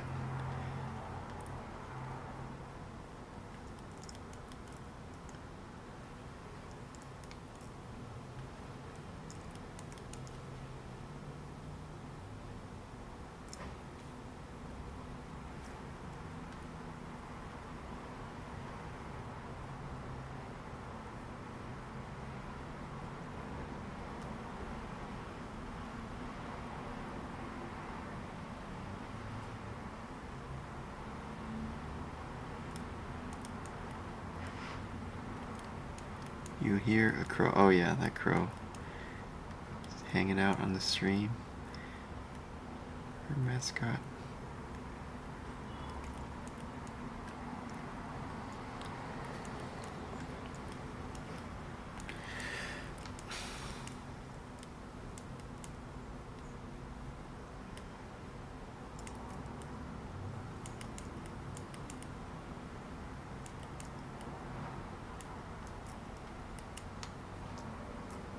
Man, I wish I could be like that Captain Disillusion guy. The talk was so entertaining. I wonder how long he spent to prepare for that talk. Because it was a whole show and everything. He had the song, he had the all the makeup, all the pre-made videos. Man. Really inspired by that talk.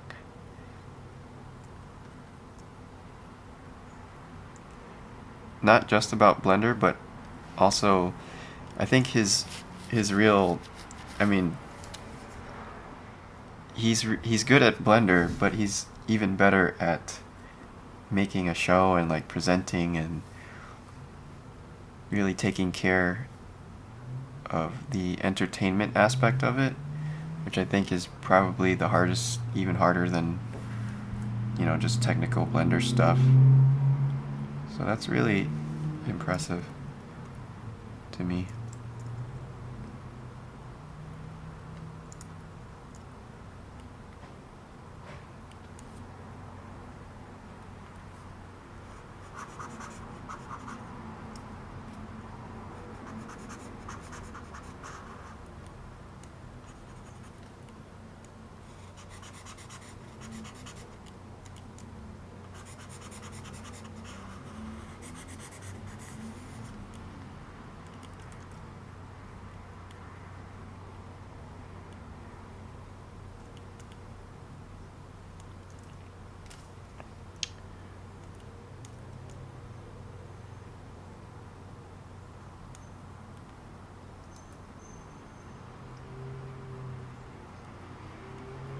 Hello, Axer.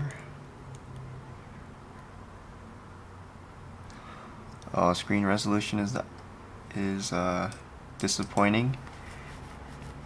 Which one were you using, Snoodle?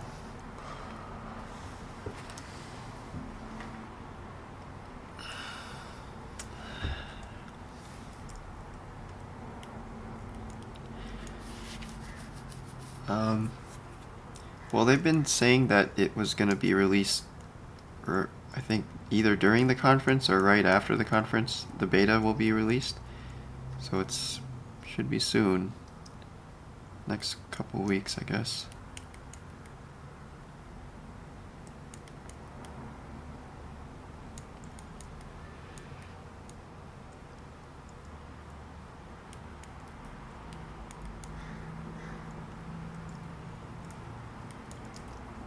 Yeah.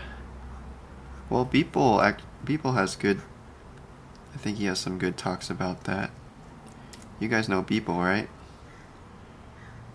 He's that dude who makes the crazy everyday artworks. Alright, and just in case anybody hasn't seen Beeple,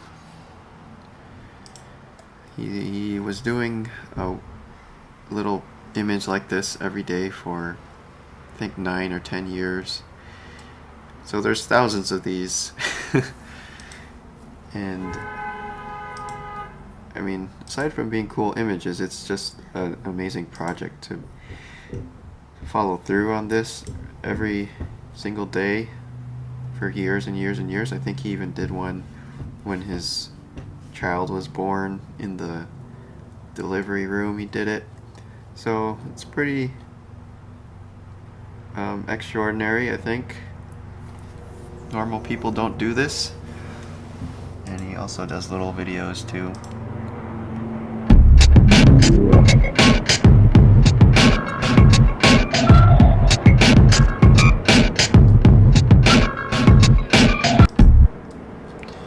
And I actually got to work with him on the new Spider-Man animated movie project.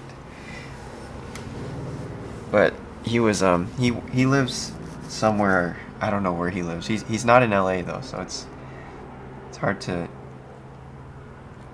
meet him in person, but he did some really cool like psychedelic interdimensional vertices for us. It was pretty awesome. I love these things. What the hell? That's pretty good. Oh man.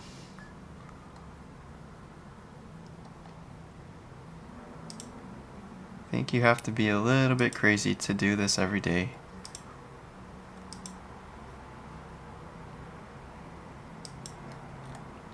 Anyway, I think he has some talks about how he can stay consistent for that long, and I don't know.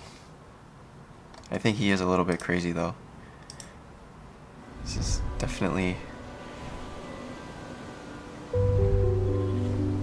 in a good way, you know? Crazy in a good way, for sure.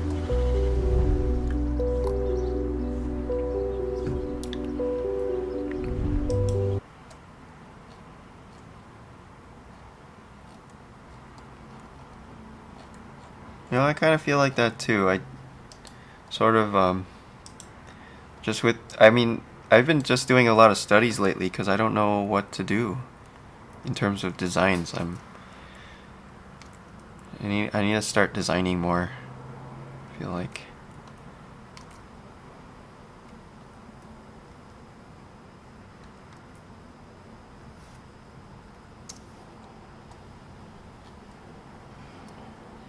But I hope you'll draw a little bit.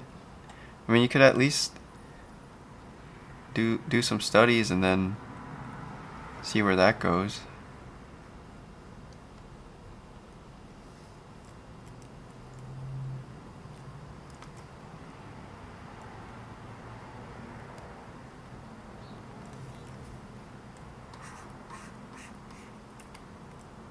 What am I doing? Oh yeah. We need, what do we need? I need more reference. This is not enough.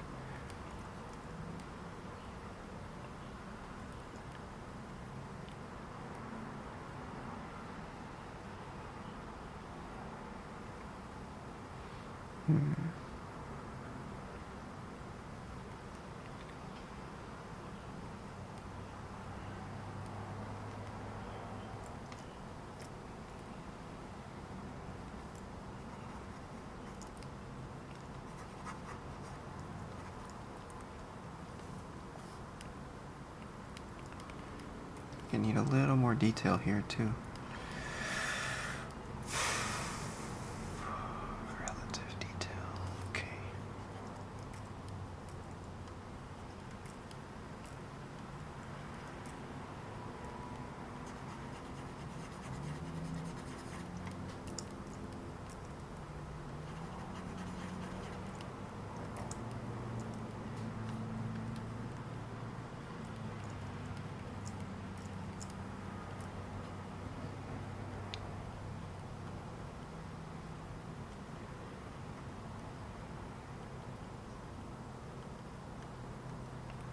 Hello, Paul. Welcome. Welcome. think I need to turn this off. How do I turn off symmetry? Symmetry lock. There we go. What did I do?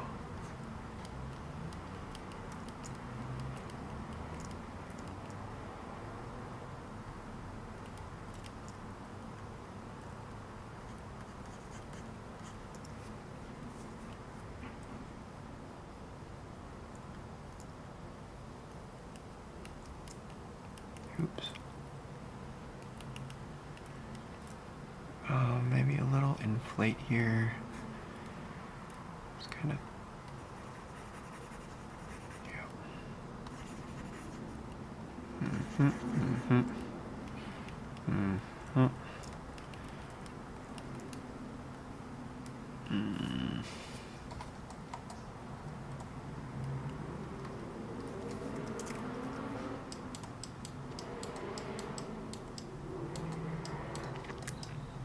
Next time I'll definitely get better photos. This looks like there's a hole that goes all the way through. Maybe we can use a little Boolean cutter here. Let's add a cylinder.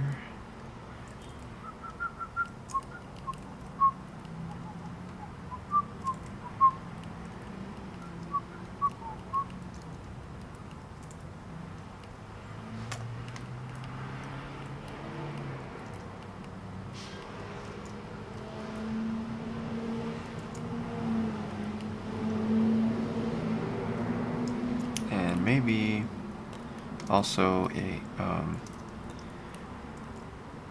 here, let me go through that way. I think I need to mirror this thing too. Live mirror. Alright, I'm going to save this before we kill it and then subtract. Will this work? Maybe not. Maybe so. No. Okay. How about this? We could do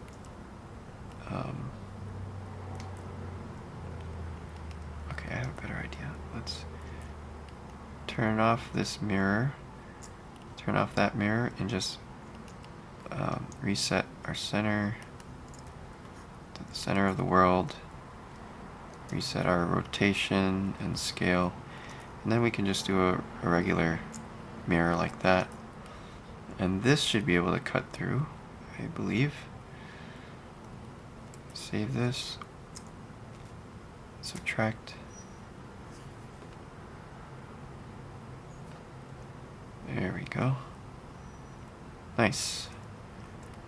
And back to sculpting. And then we should be able to smooth this out a little bit. Yes. Excellent. We have achieved the whole.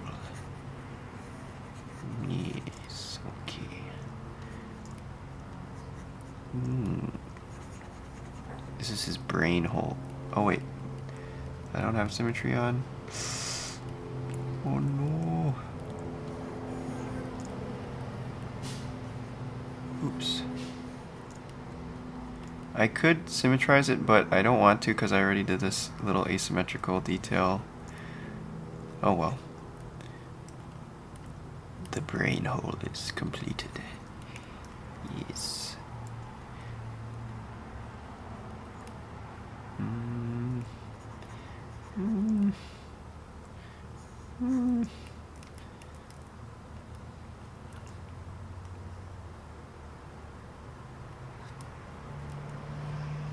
And this would be a good 3D print.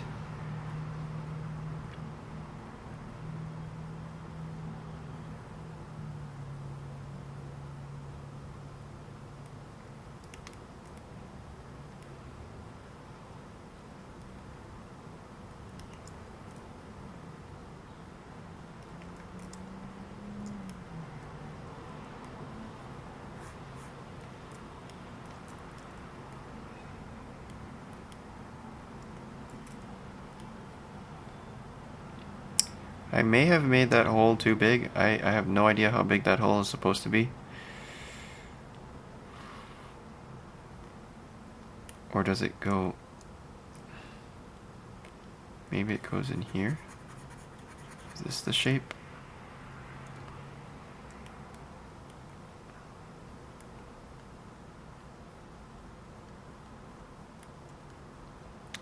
I can see some real talk going on in the chat. Some chicken soup for the soul happening right now.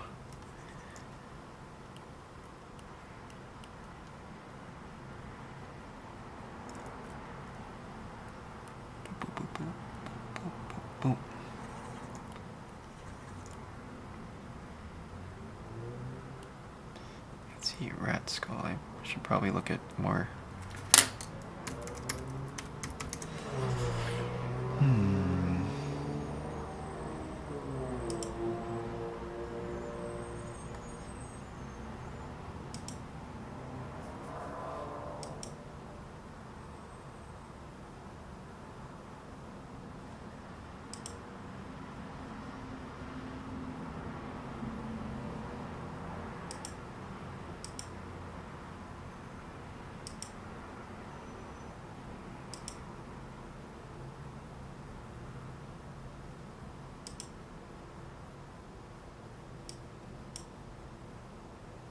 So this is the eye socket right here. There's the eye socket on one. This one. I think I screwed that up. Well, okay, here's our eye socket right here. And then behind the eye socket, what happens?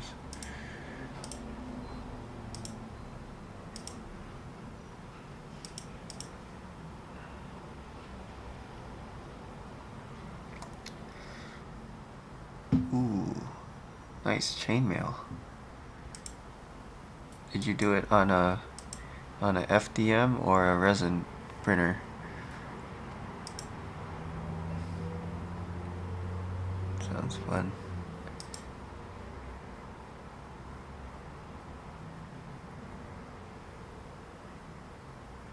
Ooh, yeah, that would be nice.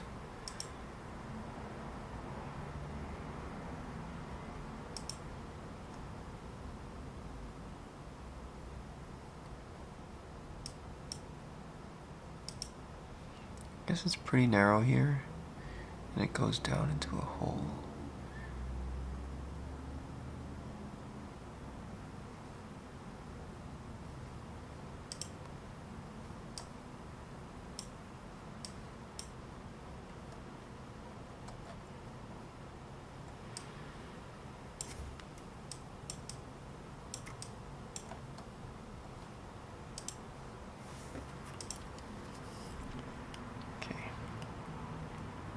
Narrow, it goes down into a hole, but then this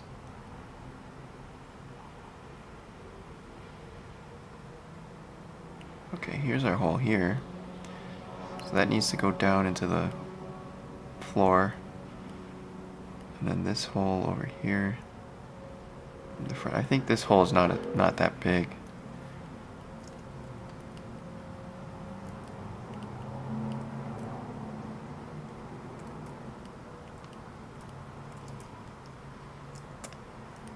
What would be the best way to do this?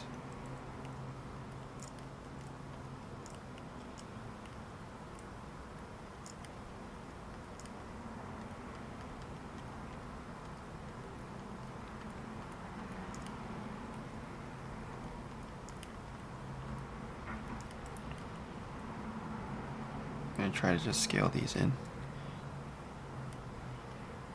That seems to be working.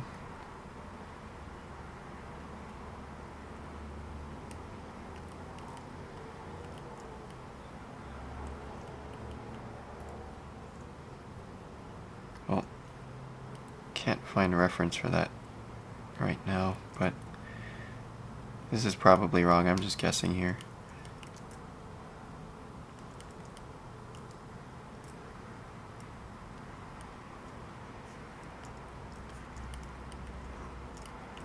And then this one I know has to go down through the bottom. So let's make a little cutter for that.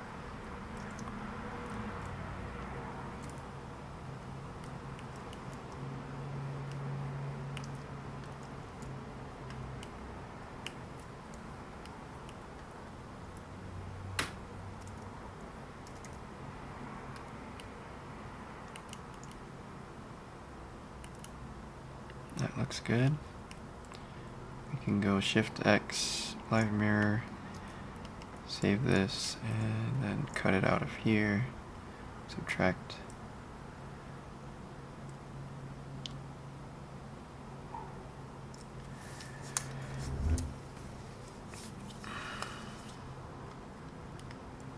And then we could do some sculpting here.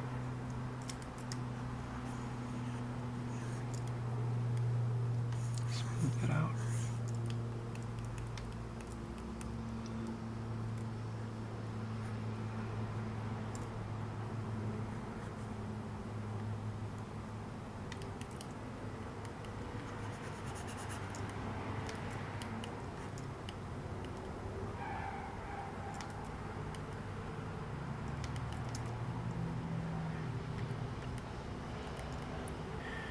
Alright, I'm going to make a little turntable here. Real quick, let's go Shift A, add an empty arrow, or should I do plain axes? Plain axes, I'll call this turn, and let's make it really big so I can see where it is. And this should be at 0. And right in the middle. Right there. Okay, good. So now this is going to be our turn controller. And then I need to make a camera, so I'll just go V, create camera at view. Zoom out a little bit. And let's get our camera and make sure the depth of field is right.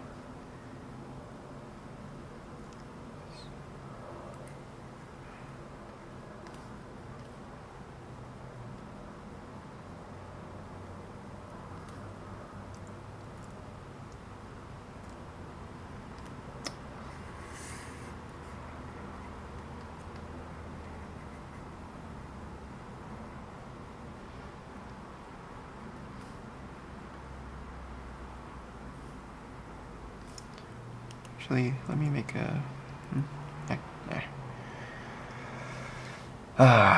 okay. So now this gets parented to the camera gets parented to the turn. Let's see if the new outliner works. Because I heard that, or I think Pablo was saying that this... Where is it?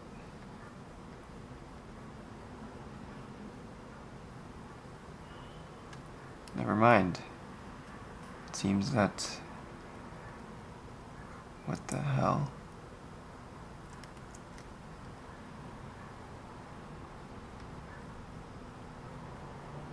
What? Oh, here it is. Okay.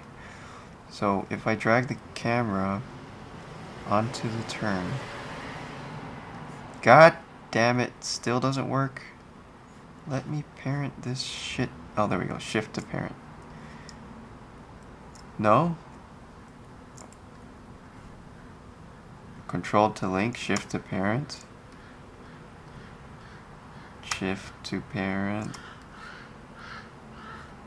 Come on, guys. Okay. Control P. Object. What the hell? Why isn't it... What is going on?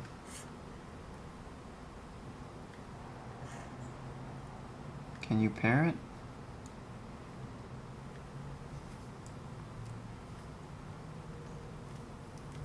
Okay, it is parented, but for some reason you don't see this camera inside the turn. I don't understand why that wouldn't happen, but okay, apparently they're parented. So now we can go to our timeline. Where is it? Here it is. And let's set a keyframe over here. So that's going to be, where is it? Properties.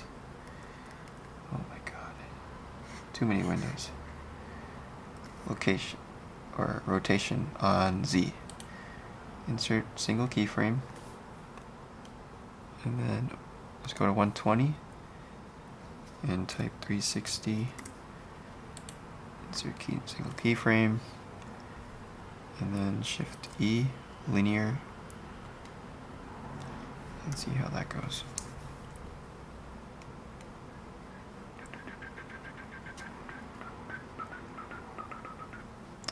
Good. So now I want to set my render to be, how long is that? 120. And I think that should work. Let's just check the loop and make sure the loop is good. Okay, looks like a good loop.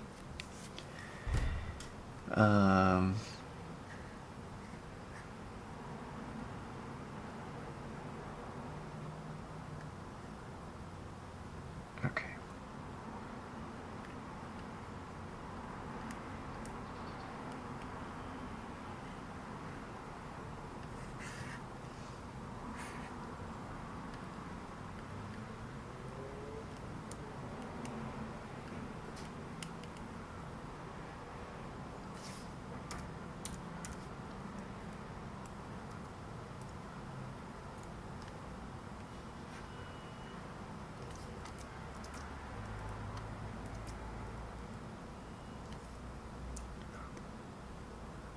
Okay. I don't know why this isn't showing up.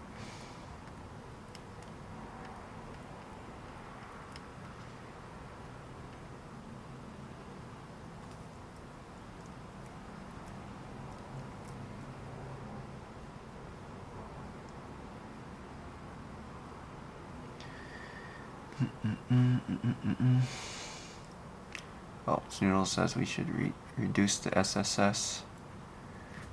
Yeah, let's try that out.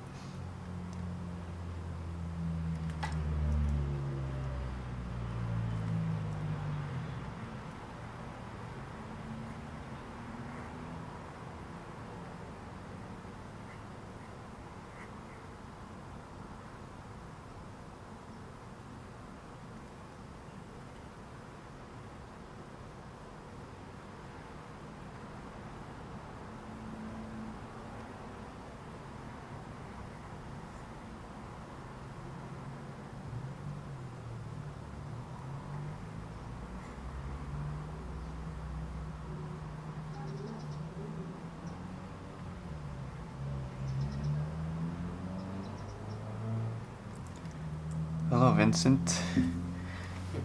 Good morning or good evening.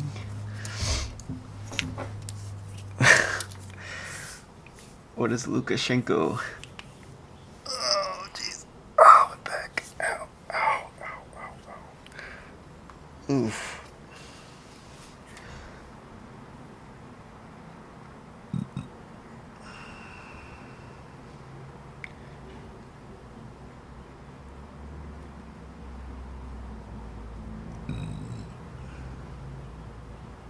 Excuse me.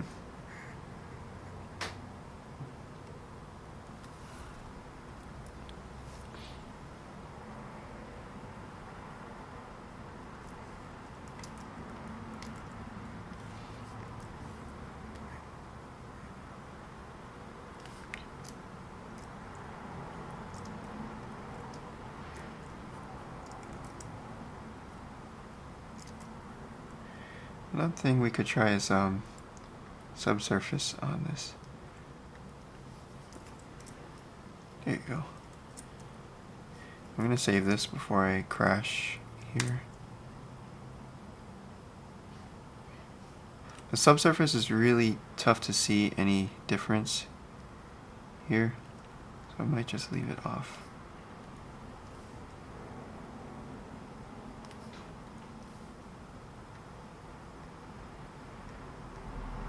Not really seeing much.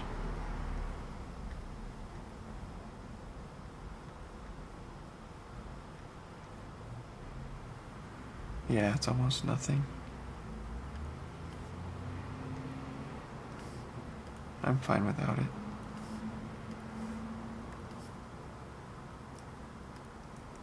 We just turn on Shade Smooth. That'll fix all those little errors.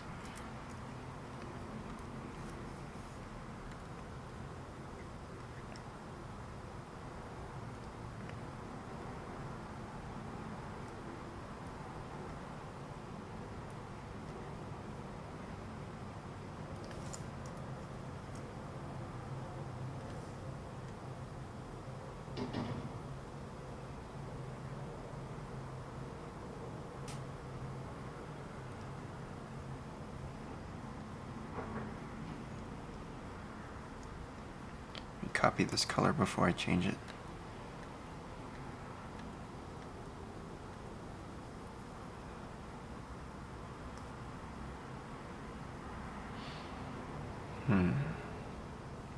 The teeth had a little bit of discoloration, right? Wait, actually the teeth are pretty clear. Or pretty soft. Oops.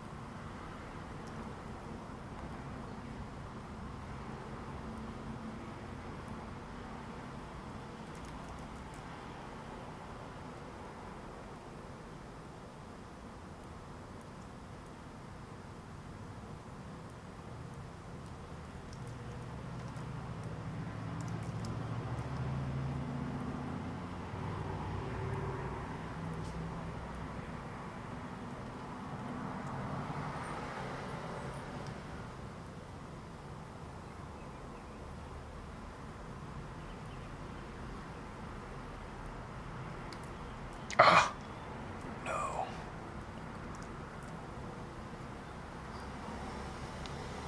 Seems like there's some update bugs here, where things are only updating if you go into object mode and then back.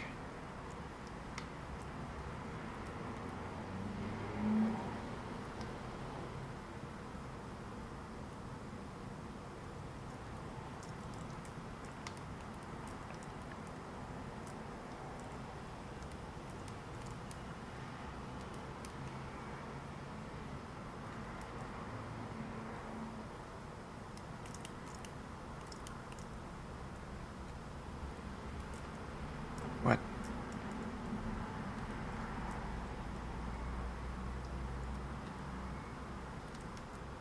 What?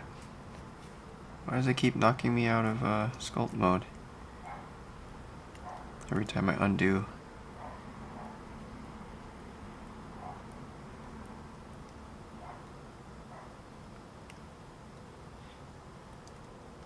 Hello, Vincent. What do I think about Gleb's hard surface?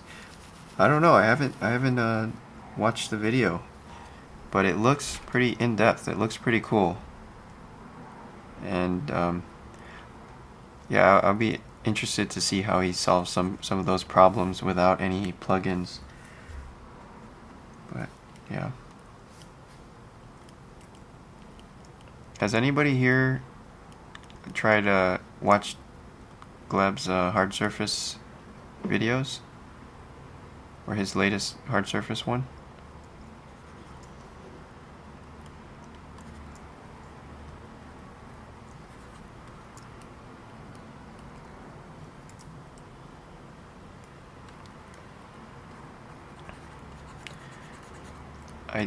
I like his YouTube videos. I think they're really, they get to the point really quickly, and they're very dense. They're packed with information, so I would imagine that his tutorials are pretty good. Yeah. What? Weird.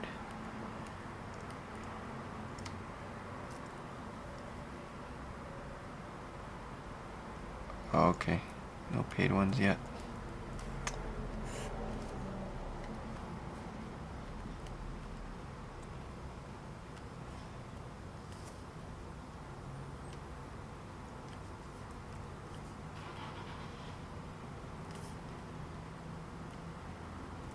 Sorry guys, I don't know what I'm doing here.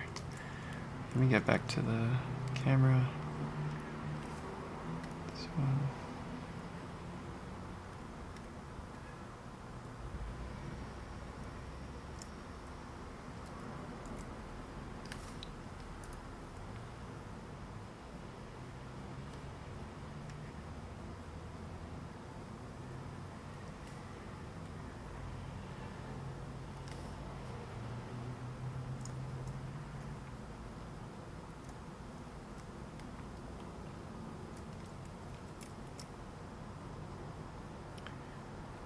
Yeah. I guess I should shill my stuff too while we're here. I don't know. I need to get better at this. I'm the world's worst salesperson. But I think I have a link in the YouTube video. Yeah, there's a link to my little Blender for concept art product. And this is just, it's a collection of a bunch of different tutorials. And I've got a little YouTube coupon for you guys, whoever's on the stream, and it's just $20 off. But we make a NES controller, and then we do a Braun dust fan from Blade Runner, and then this Crabbot thing, and then the Sci-Fi Corridor, and that's it. So, and then we also set up the Sci-Fi Corridor in Eevee, so you can actually walk through it. And if you click on these, there are little commercials for each one. Like here's the Crabbot. Why does this commercial have a commercial? That's not good. I need to turn that off. But yeah. So each of these tutorials is very, very step by step, and we, look at reference and do little drawings sometimes, and it's broken up into a lot of different videos. So this Crabbot is 26 videos, and it also has 26 corresponding blend scenes. So each step of the video is about, I don't know, 10 to 20 minutes, and each one has its own scene that goes with it. So you can pick up with it wherever you left off and kind of do it in little sections like that. And it's cool. Actually, I think this is one of the most popular ones so far. A lot of people have completed this one, which is always nice to see. And yeah, it goes through some rendering stuff too. And then there's also the Sci-Fi Corridor. So all of these are set up the same way, where it's just very step by step, very close, short videos. All the hotkeys are explained, all the tools are explained. And this one's pretty fun actually, but I don't think too many of people have completed this one for some reason, but this is a fun one. Anyway, I'll stop spieling for now. Gotta practice my spiel, for the Spiel Olympics. Spiel Olympics. So how long did this take? Well, we started this at 11 o'clock. It's been a lot of trial and error and just talking, so it should probably be shorter, but that's how long it took. And I think I'm about to wrap this up. I just need to go into camera and render this thing. Well, I'll do that after, but anyway, if you guys want to render, you just go render animation, and that's it. And no, there's not really any modifiers here, I don't think. What do we have? Yeah, no modifier. Wait, let me see. There's a mirror on this one. There's a mirror on that other one. But no other modifiers. Okay. Okay, I'll save that off. And let's check out what you guys have been doing here. Where are we? Morning guts.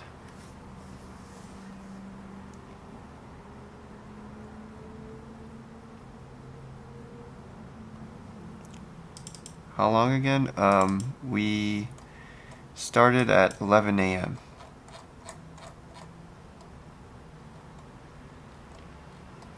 Oh, the video I showed for the promo stuff? How long? Wait, how long did it take me? Well, all of this stuff was done over like several months, so that took a long time, and then it took over a year to develop this kind of configuration that I'm using right now. So yeah, it takes a long time to make these videos. The streaming is a lot more informal, but the actual tutorials are, you know, very step by step and multiple takes, and everything has to be kind of a lot more detailed. So let's see, this is Soul Demon. Oh, modifiers in the video. Yes, a lot of modifiers in the video. Interesting. It looks like a mask. So I don't know much about anatomy, but maybe some eyebrows could help. Interesting. Yeah, those character models before the hair is always so creepy. But cool. Thanks for sharing, Soul Demon. And here's Victor. Holy crap, man. That's pretty cool.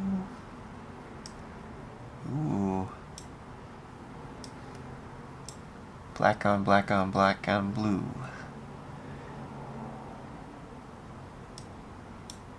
Huh. Wow, I like these shapes here. It's very sensual. Really cool. And this futuristic engine detail suggestions interesting too.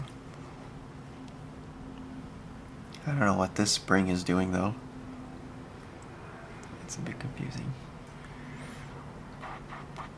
Oh, also, if you have a rear arm here with your spring to rear suspension, then you probably need a pivot for the rear arm.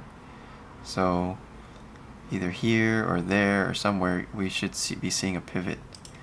Like you just look at a Ducati or something, some kind of sexy motorcycle, and look at the back arm. See this pivot here? Wait, where is the pivot? Sometimes it's kind of hard to see, but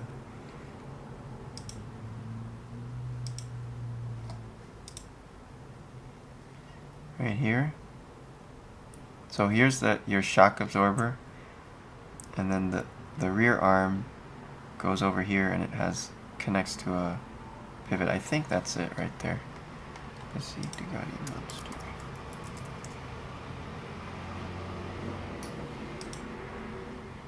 Yeah, something like that. Or is it down there? Motorcycle rear arm. That's what you search.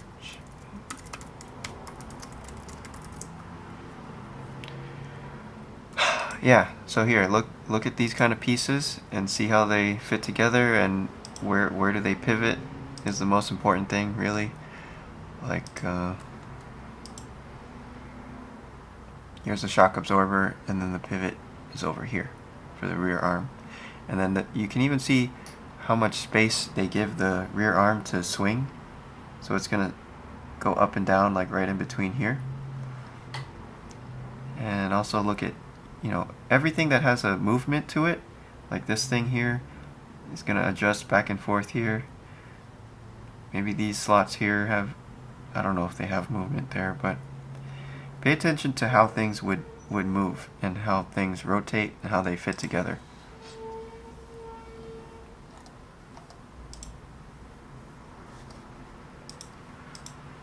Cool. And then, let's see, where else? Where's more morning guts?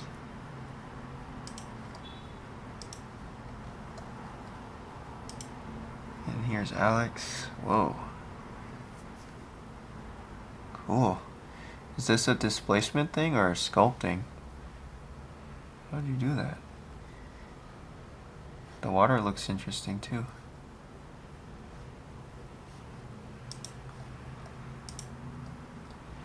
Any, was this all noise stuff for the water, or I don't even know if Alex is in here.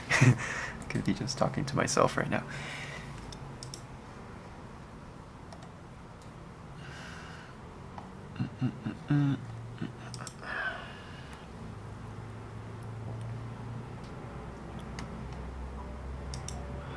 Actually, the delay from the stream to the chat is pretty long, so let me wait a minute, wait for the stream to catch up.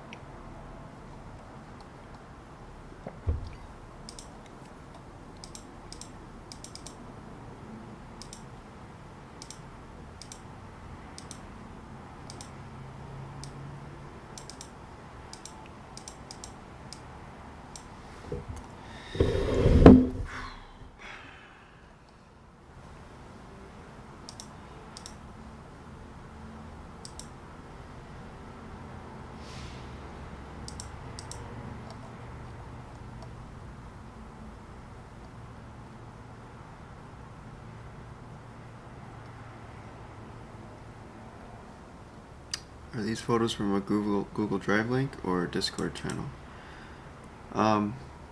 Oh yeah, it's a Google Photos album. I think the link is also on the Discord, but I'll just post the link here for you.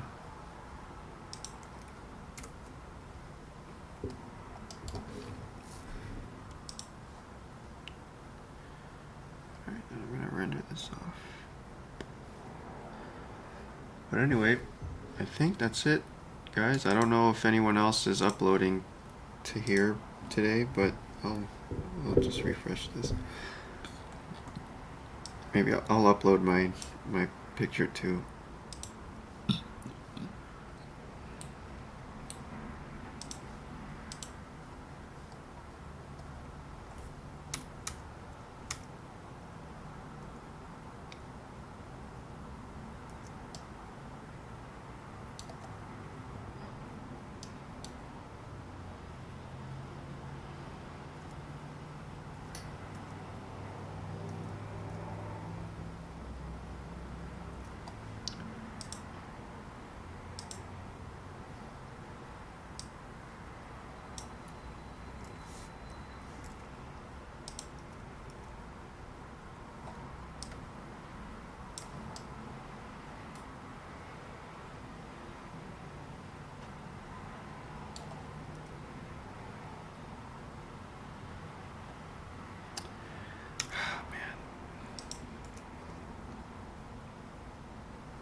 Sorry, I need to get into the teeth a little bit.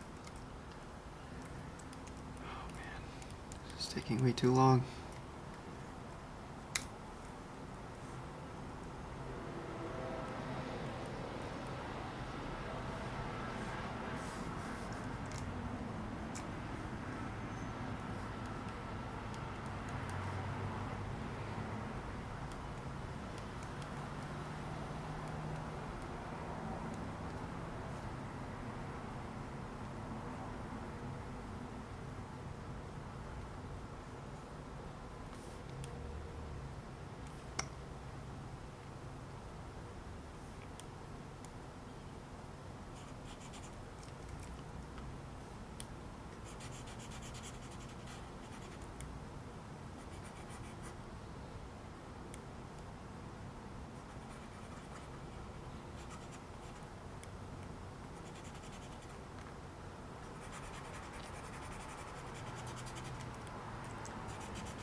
Yeah, Victor, I should. I need to stop being lazy and set that up.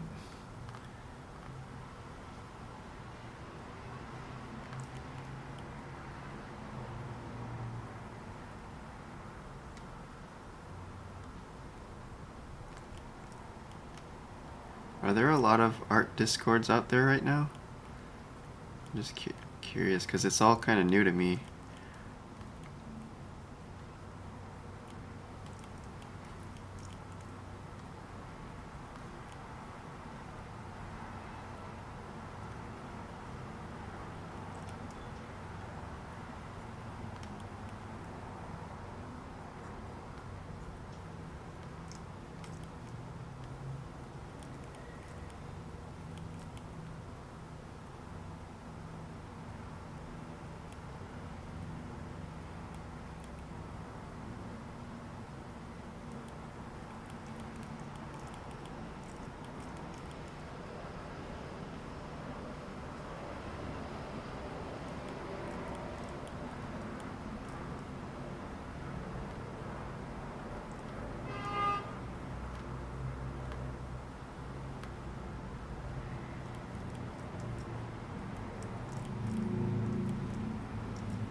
Whoa, 5 discords and 4 are Blender. Wow.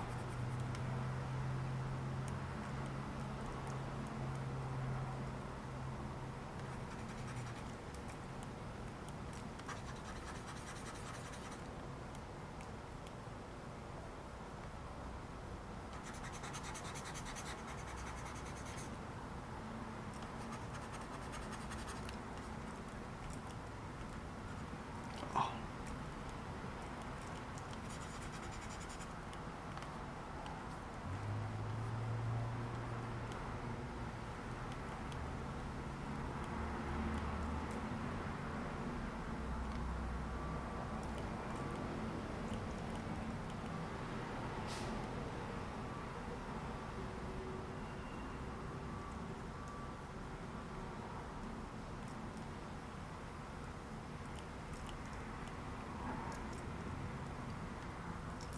Would probably be better to just separate these off, huh?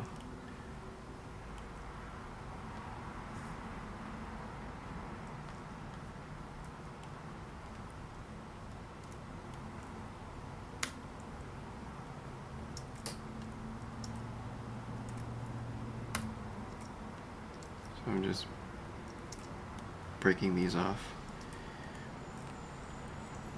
Maybe J here. Or what about here? J here. Break all this stuff off.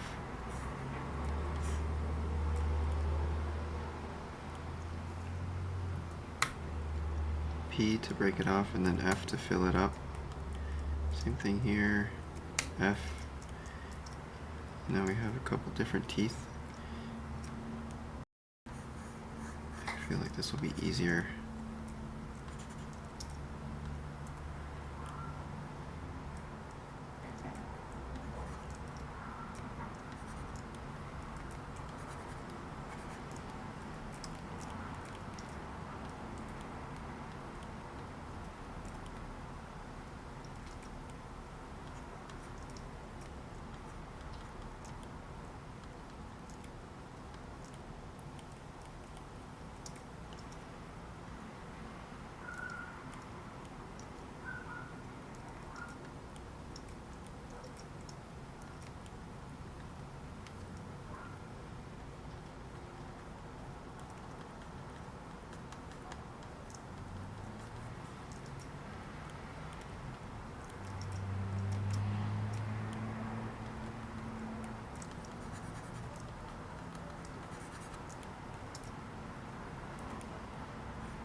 just using inflate and then smooth to get rid of those little tiny flakes. There we go. Inflate.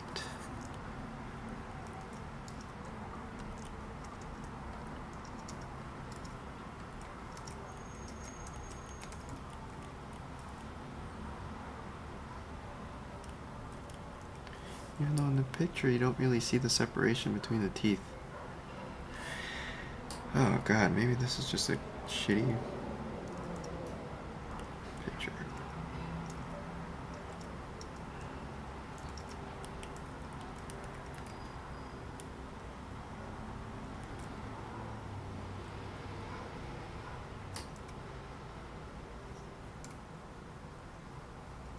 Okay, I think that's a little bit better.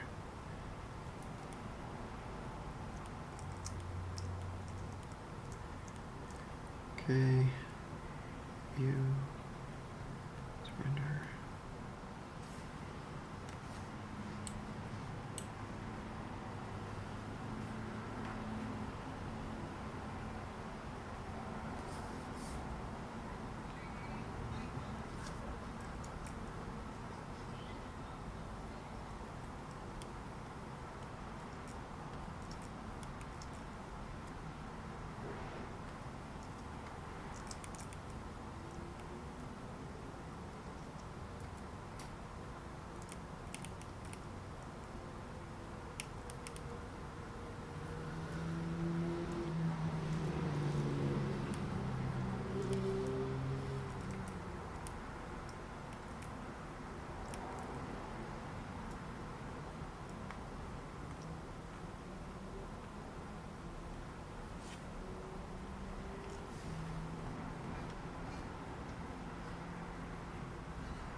Alright, let's see what you guys uploaded.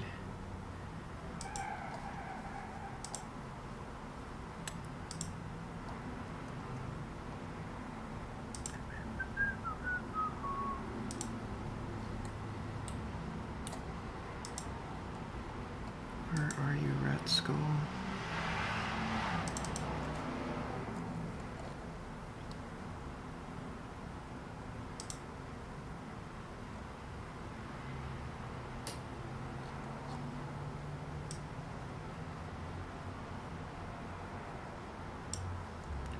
Ooh.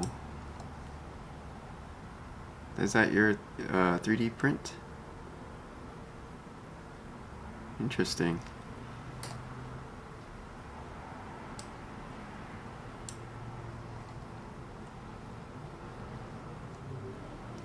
Oh yeah, there's the snip tool is really good for screenshots, guys.